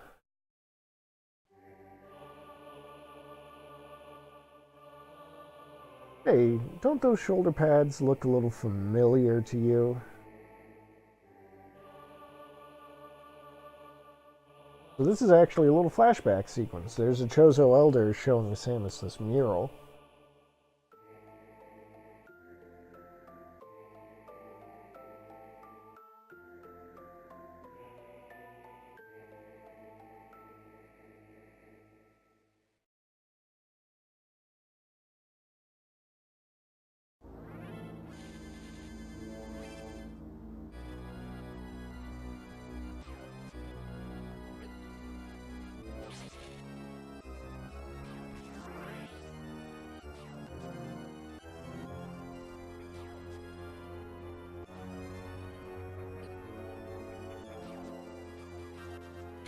Alright, so that was rude. Don't want to shoot. Okay.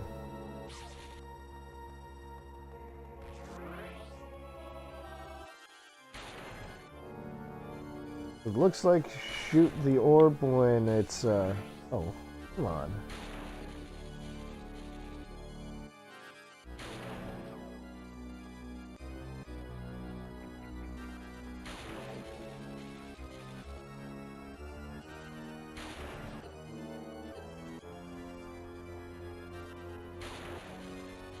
Alright.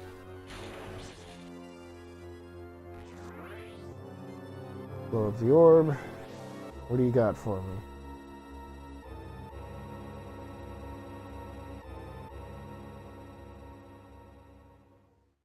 Well, well.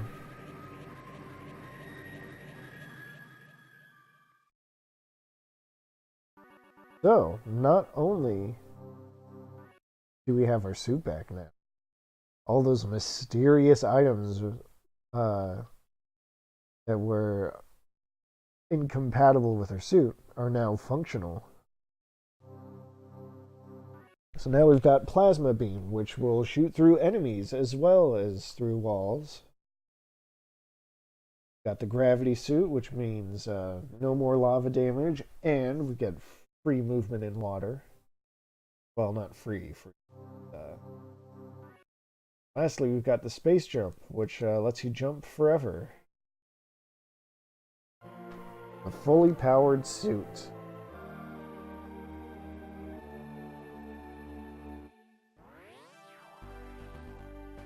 Look at that. Jumping forever is easy as pie.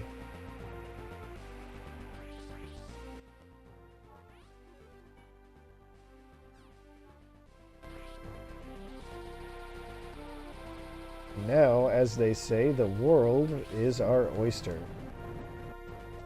Take that, space pirates.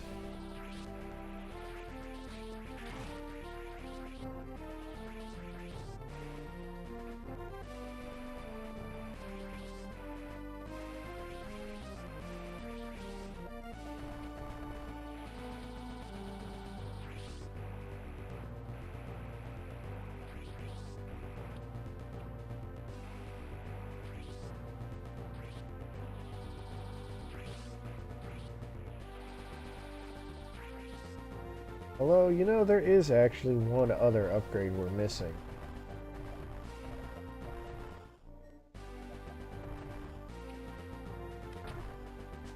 Yeah, see, this is a game where, even though there were obviously some water elements, you never really have to go through them. The series is usually pretty good about that kind of thing.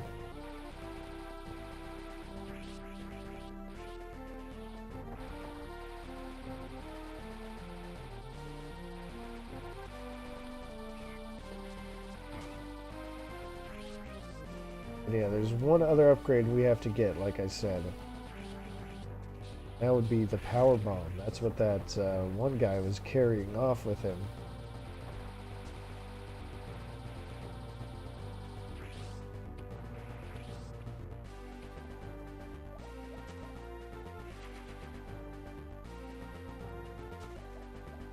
Just hearing the main theme of the series in this moment just makes it feel so much more triumphant.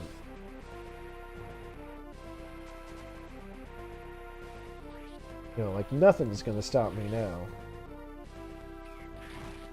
And it's true, nothing will stop Samus on her quest.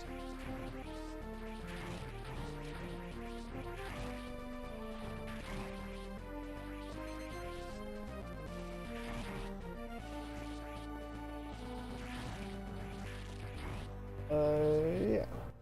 Right.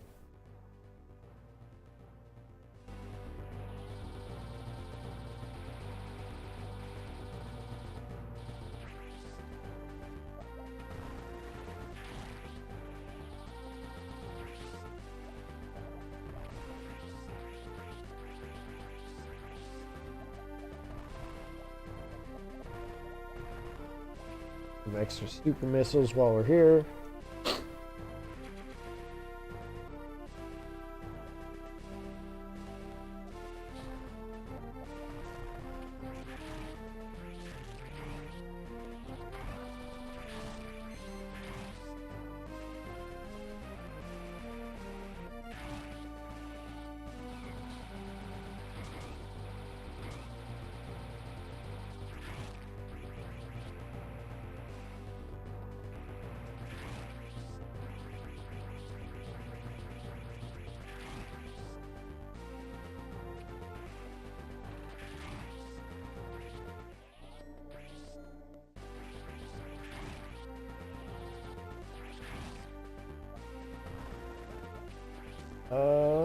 I honestly forgot how to get the power bomb.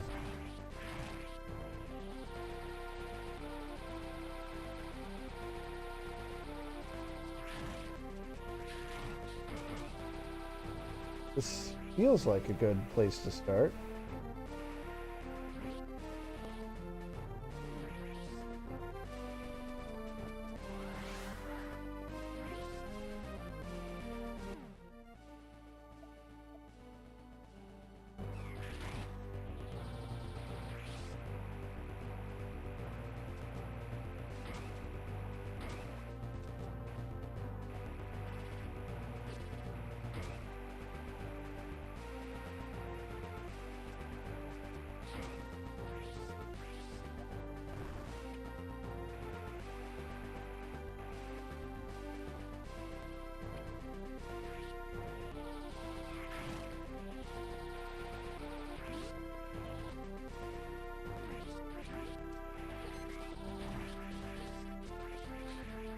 Now we're finding tougher enemies here, so presumably that means, one thing it means is that these guys need to chill, like, wow.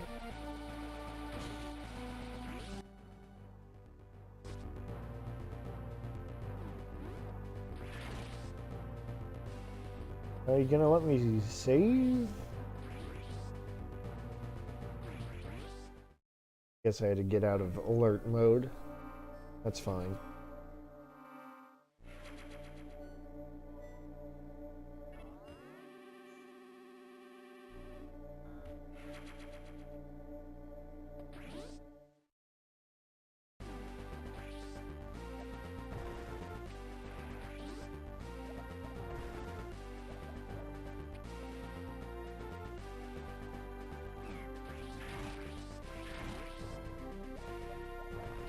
Oh, okay.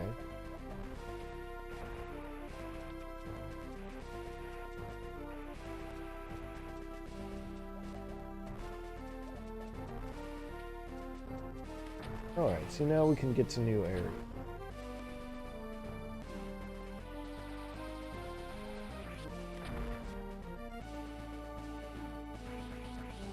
Sort of new area. Oh. A dastardly trick.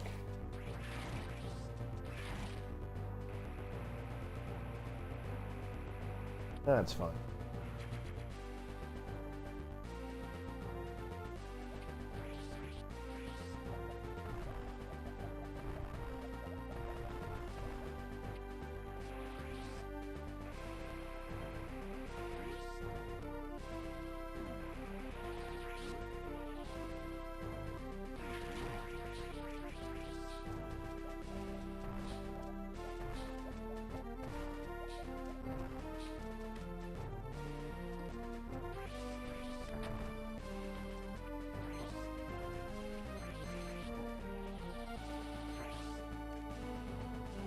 More super missiles? Okay. Let's see. Let's see.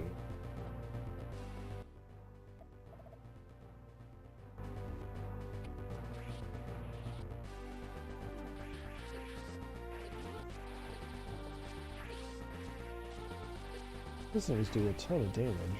I don't like that.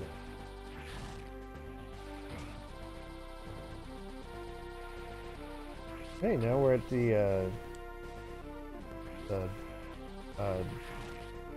loading bay or some kind of bay.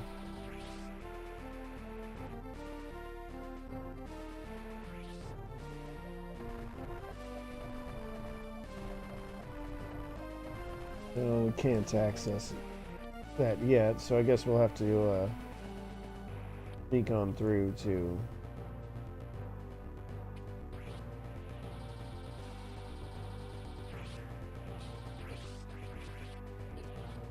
Hey Michael, welcome back. You missed me getting the fully powered suit. To fight a giant Gozo ghost mural thing to get it. But now that I have it, the music is all, look at how badass you are. I like it.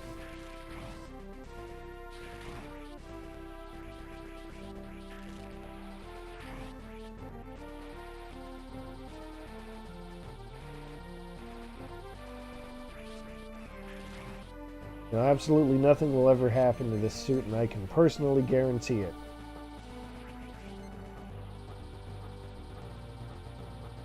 Or this wouldn't be the incomplete history of the Metroid universe.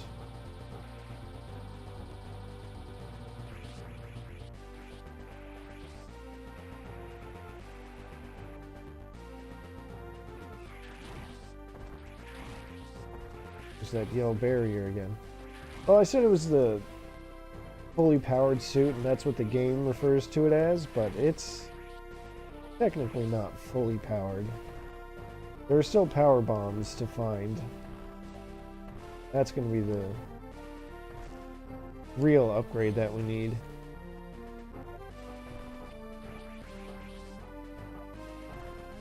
And it's got to be soon, because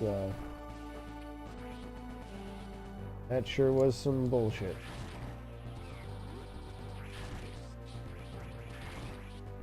Had to spawn every other block. If I had something like power bombs, that wouldn't be an issue at all.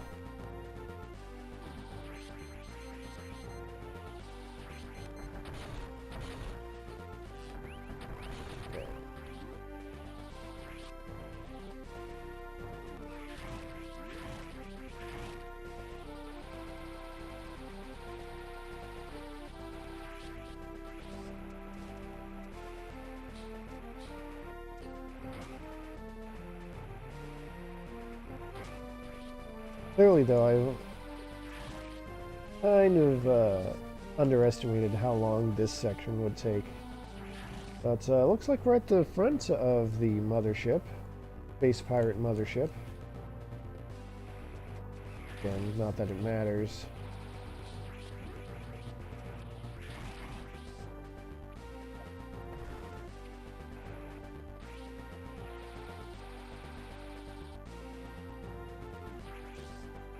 Oh, see more power bomb barriers. Fine. Everything's fine.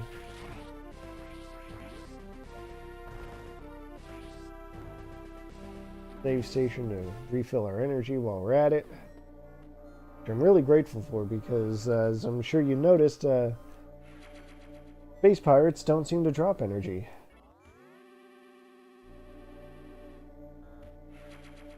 Well, about that. Mother Brain kind of blew up. This isn't really the mother, so yeah.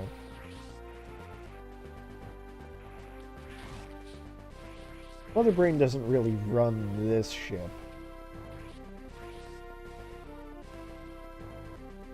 Well, it's... need power bombs, which are probably going to be below somewhere.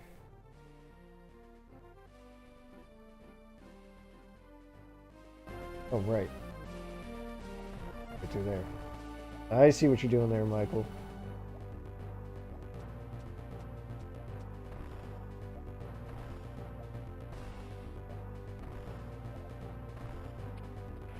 Well, I wonder if I... No, I don't have to. There we go. Power bombs.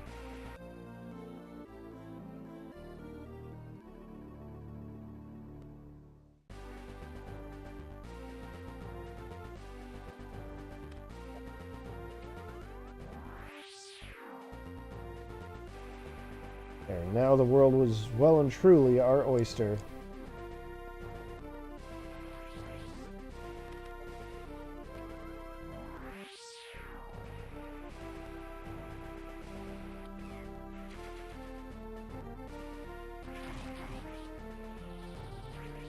I forget.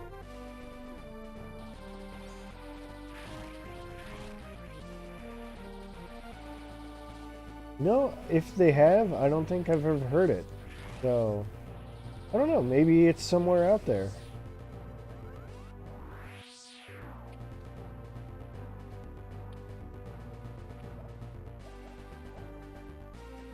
Something about hello Ridley, hello Mom. Something something power bomb. I'm very good at writing songs.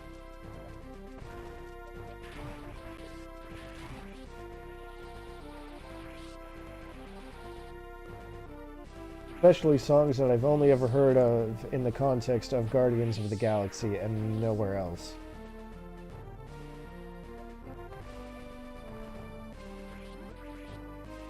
Well, it looks like there's a niche that needs filling.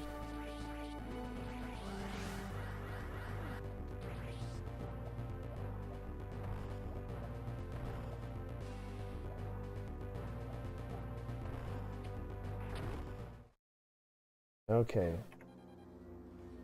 Oh, I hear some mechanical clanking.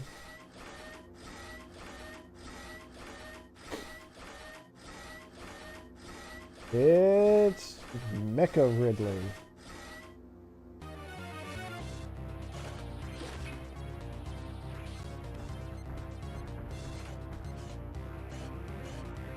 Oh shit. Okay, what do you do? What do you do? I honestly forgot what to do.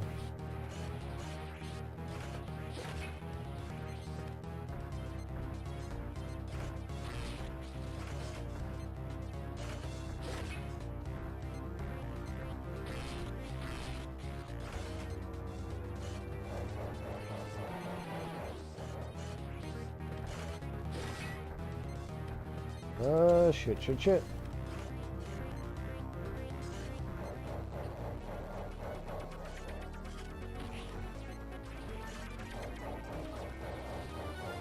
Whew, alright, so here's what I remember about Mecha-Ridley. Hey, Max and Chachi. Thanks for the raid. I'll be trying to get him next time. Oops. Let's see, where do I want to go? I want to go back down.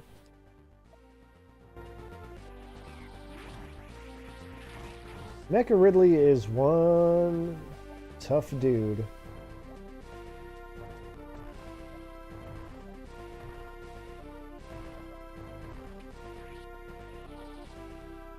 You know what? Get the lasers, pick up the tank right away.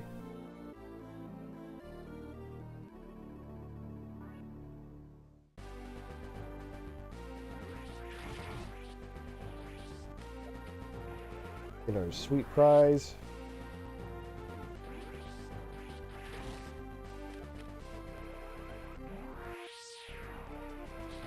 Come on.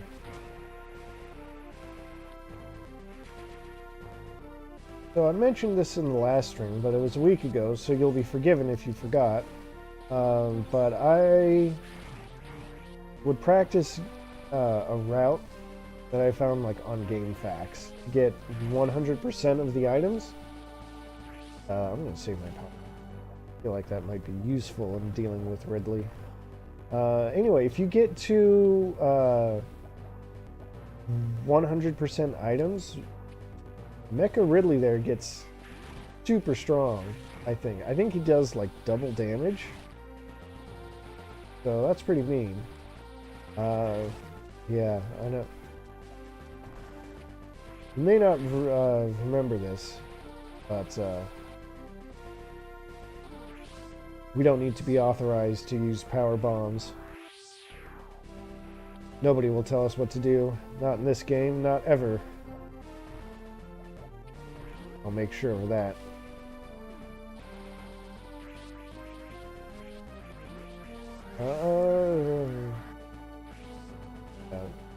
My natural instinct would be to say we do not talk about other M or make reference to it, but well, the plan in the long run is to eventually play it, so I guess references to it will be allowed.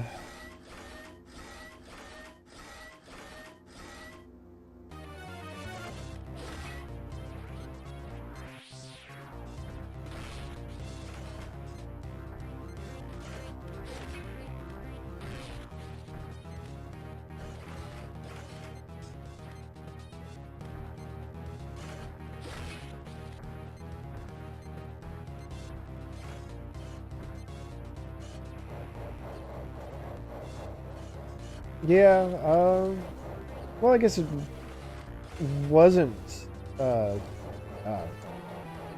Ridley, please, chill.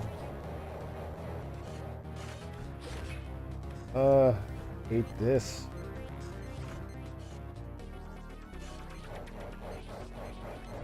Wow, that was rough. I mean, there were the soldiers there, so... that might have something to do with it. You know what? I really should have saved after picking up those power bombs again. Alright, lesson learned.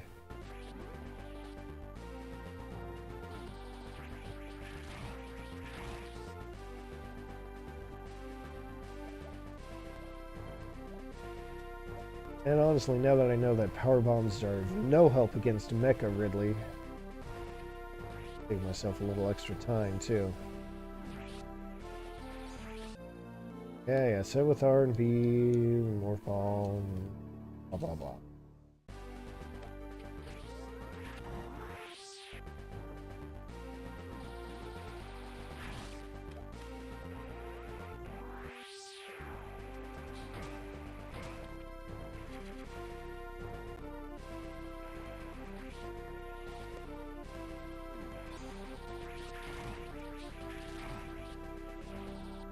Well, you know what? I vaguely recall now that part of the mission on the bottle ship was to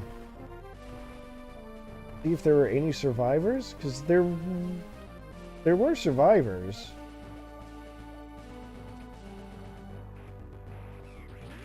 Not to get too ahead of ourselves here, but I mean, it wasn't completely devoid of human life, is what I'm trying to get at. Honestly, it's been a while though since I've played it. Probably when it was first released. That sure was a thing though. But I'm gonna try to save the meat of my other M opinions for when we get to the game itself.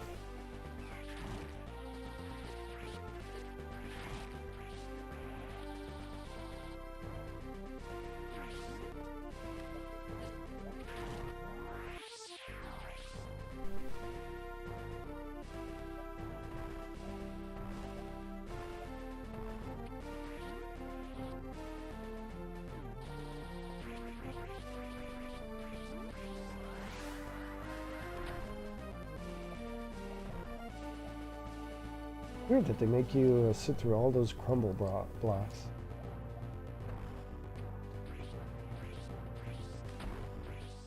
No, I don't know if I remember if I ever watched Maple Leaf's Let's Plays. I did watch Slow Beef's once upon a time. And I remember he didn't actually do a playthrough of Other M. He did the theater mode, the cutscenes only, which is kind of fair, I guess. I don't know. I'm going to give you my hot take now. I didn't think the gameplay part of Other M was honestly all that bad.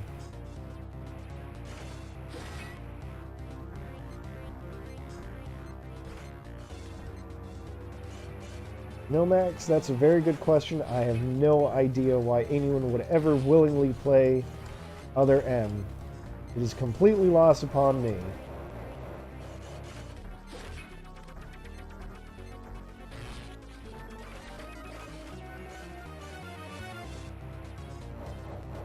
Well, let's see. What I remember is when Slow Beef did the cutscenes for Other M, it was on his Retsuplay account and not like his actual LP account. So he and Diabetes were making fun of it.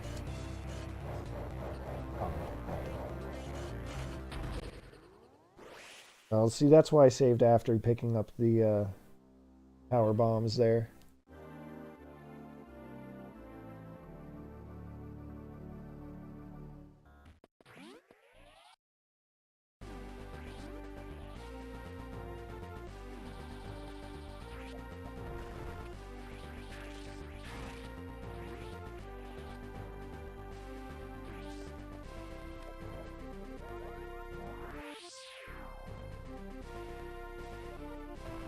That's true. That is exactly what Retsuplay was for. That's why I wanted to see it.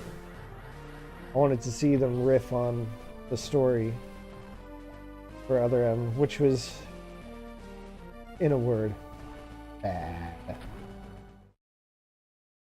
Alright, let's see. I'm going to try super missiles and hopefully I'll get some better shots in.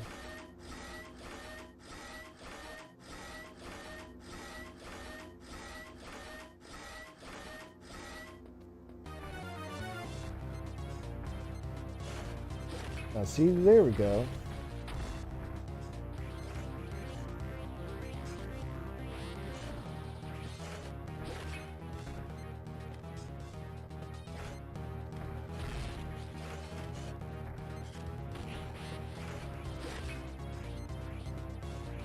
Oh, hate this though.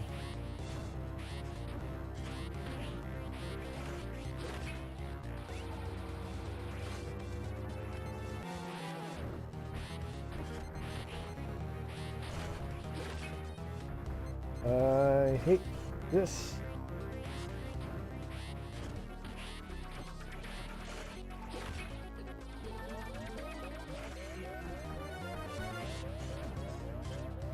Oh, wow. This fight is way harder than I remember. That's for sure. I mean, I got, what, like one regular missile in on the core? Jeez.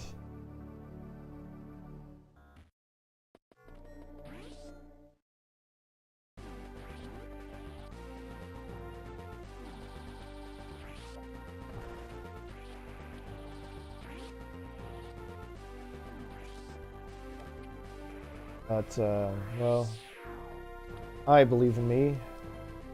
Hopefully you believe in me too.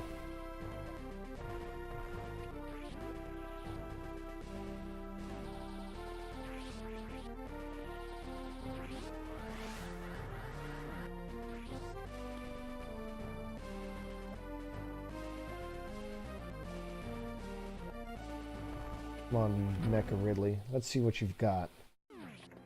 Third time is the charm, right? Thanks, Chachi.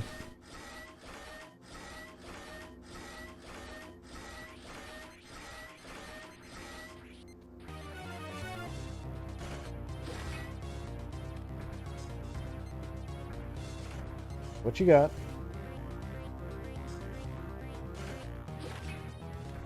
Oh.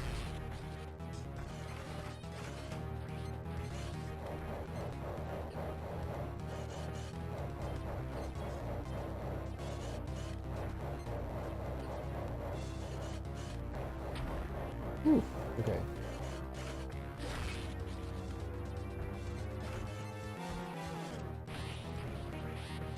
Oh, why do those super missiles have...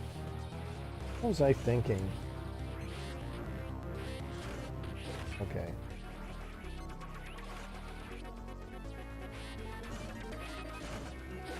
Oh, I cannot do the Retsupre Ridley voice, otherwise I totally would. But it is indeed a living. Oh, shit. Lost track of myself.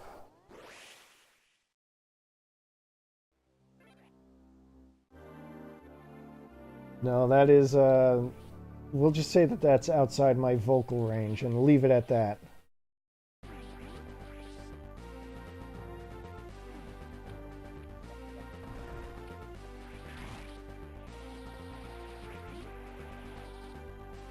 But now I'm starting to wish I'd thought to set up the save state button on my controller.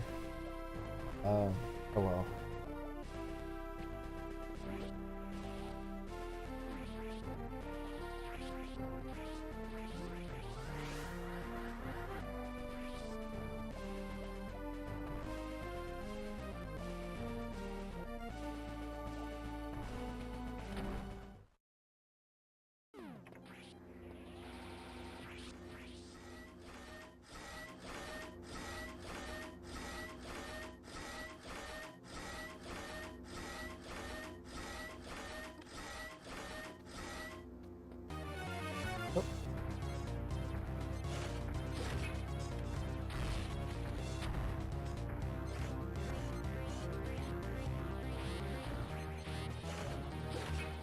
Alright, there's one.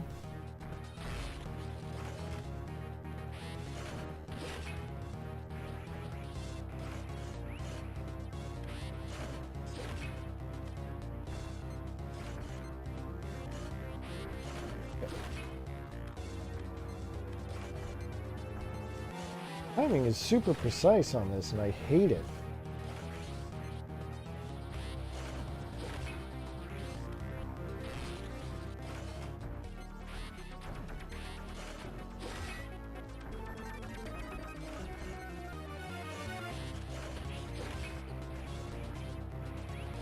Alright, I can't see what that video is, so I'm gonna trust you to tell me. Ah, damn it. I swear I'm gonna do this. This is the last boss. I can't quit here.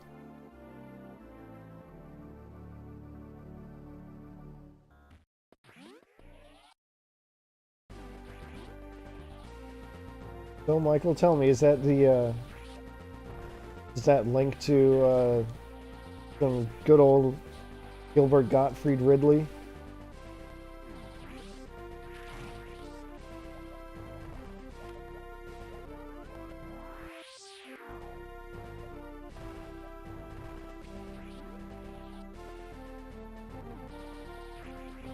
A rendition of it. Wow.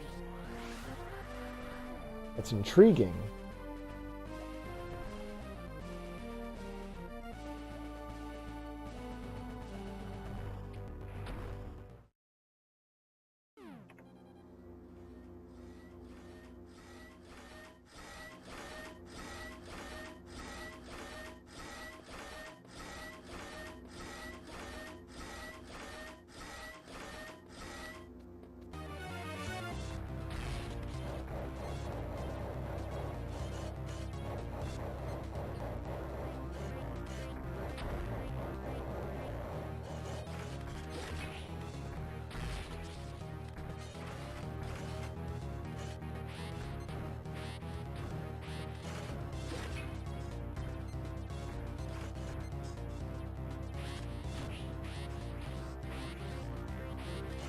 Okay.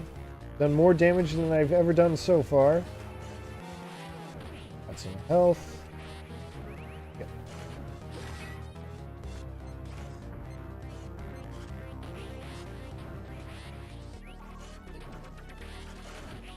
Oops. Oh, god damn. Right into it.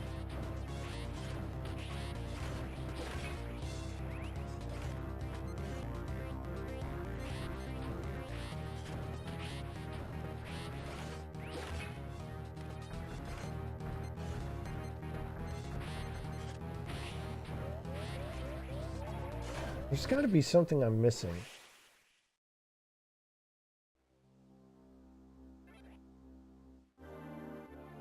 I open this to suggestions from the audience.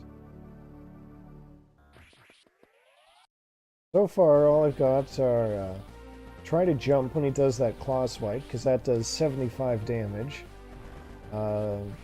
Looks like I can do a full jump when he does that fireball attack.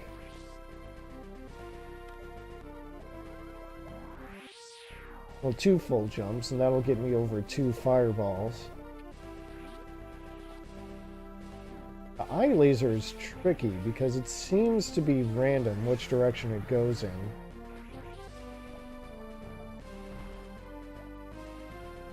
And then the missiles from his back, I want to be very precise with the timing there, just because those are my one shot at ammo refills. That's the information I've put together. It's now just a matter of applying it, I guess.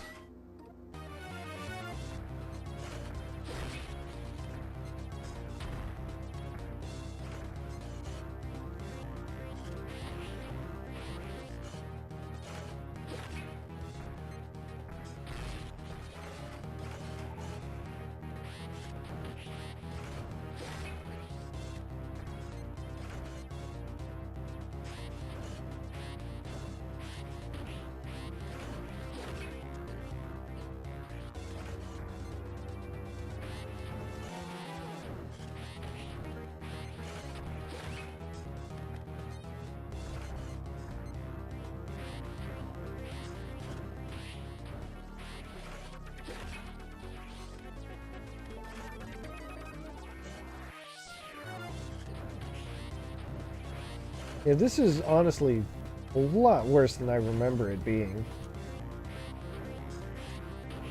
I mean, it's that claw swipe in particular that's really brutal. I mean, 75 damage is a ton.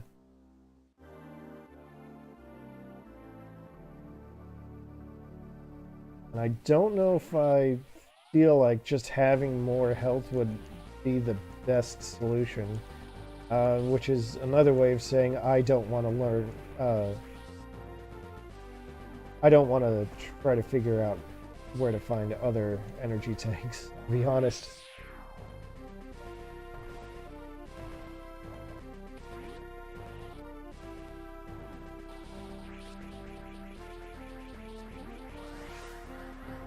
All right.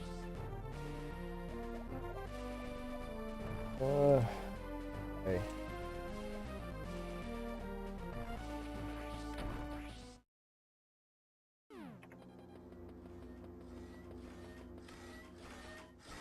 Of course, the other tricky part that I'm sure you've picked up on by now is that I can't just shoot him from a standing point.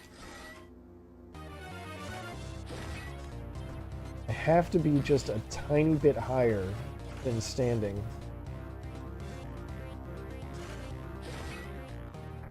Okay, 3 in a row. That's good. I like that. Okay, I felt like that first shot should have hit, but okay.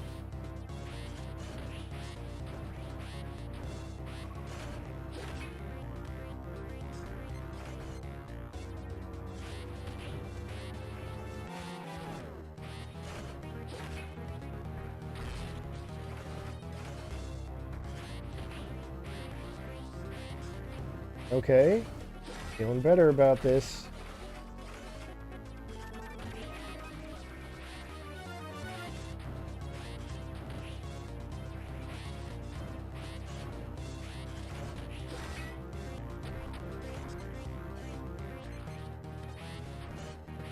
There we go.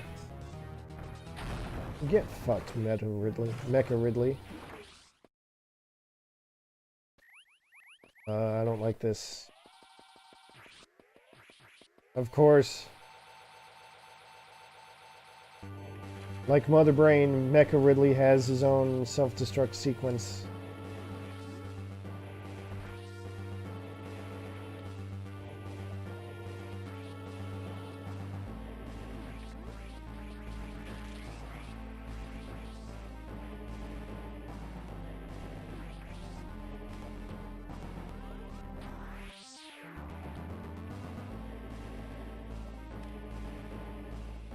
The last sequence was way closer than I would have liked. It took me until like the last 10 seconds or so. Just because it took me like a minute of my time limit just to climb out of the first room. But as long as I'm making forward progress, I feel pretty okay about this time limit.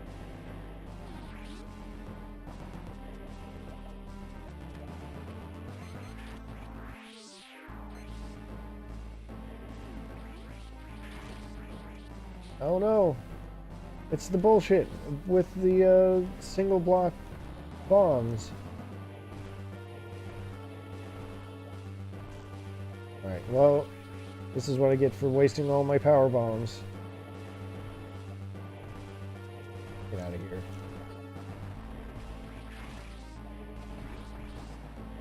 Can't go through the yellow door.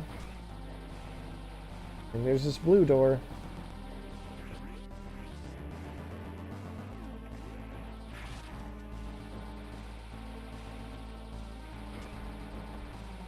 Oh no! No! Move faster, Pokey!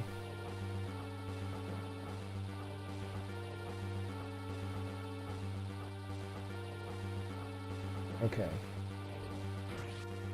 Oh. Alright.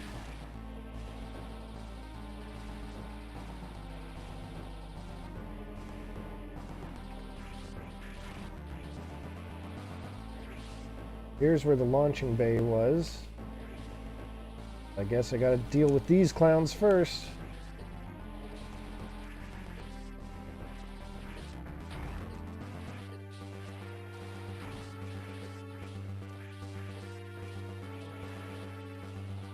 Get out of here. That's my ship now.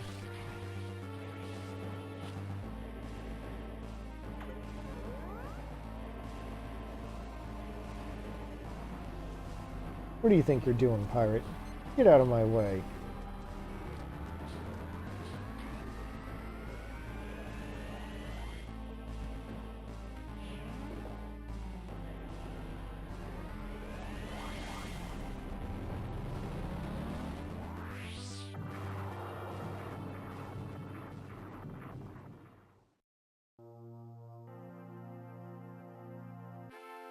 Hooray!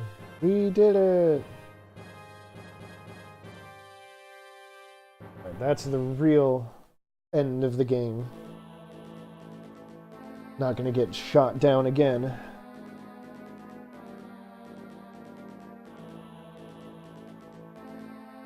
So, well, that sure was a blast. You'll, pardon me for saying so. Yeah, that's, Metroid Zero Mission. Aside from my troubles there with the last boss, it's, I would say it's overall an improvement over the original Metroid in every way. Especially the Mother Brain fight. I'll be honest, when I played the original Metroid, I got all the way up to Mother Brain, and for the life of me, I just could not handle blowing up the brain with my missiles. It did not work out well at all. So, this time I was able to finish the game, so for that, I'm greatly appreciative of all of the improvements they made. It's a lot of fun to go through. You know, exploring around, shooting blocks and bombing walls and all that fun stuff. Definitely a pretty decent starting point into the series if you're into that kind of thing. So, since this is the incomplete history of the series, next time I'm going to be jumping into Metroid Prime, which is a very radical change to the presentation of the Metroid series, we'll say. But it does an incredible job of keeping the spirit of the game. And I love Metroid Prime, and I know exactly what I'm doing. So, I can guarantee that I will not be running into the same problems. Oh, look at that. Samus did a little doodle on the mural. Isn't that cute? So yeah, next time is going to be Metroid Prime. I'm going to go for that tomorrow, and I'm going to try to do it earlier than today. We'll see how many sessions that takes. Let's see. Clear time 249. 55% items. That's fine. This was all casual. As you can see, my ending here is Samus with her helmet off. I don't remember what all the thresholds are, but if I were faster, I could have gotten Samus with all of her armor off. You're into that kind of thing, but I think we all know what's underneath that big power suit. So yeah, I would like to thank everyone who turned out to watch, especially for the finale there.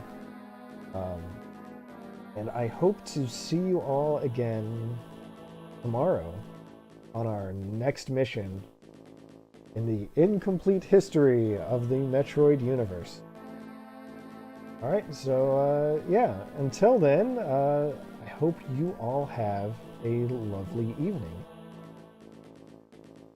Goodbye.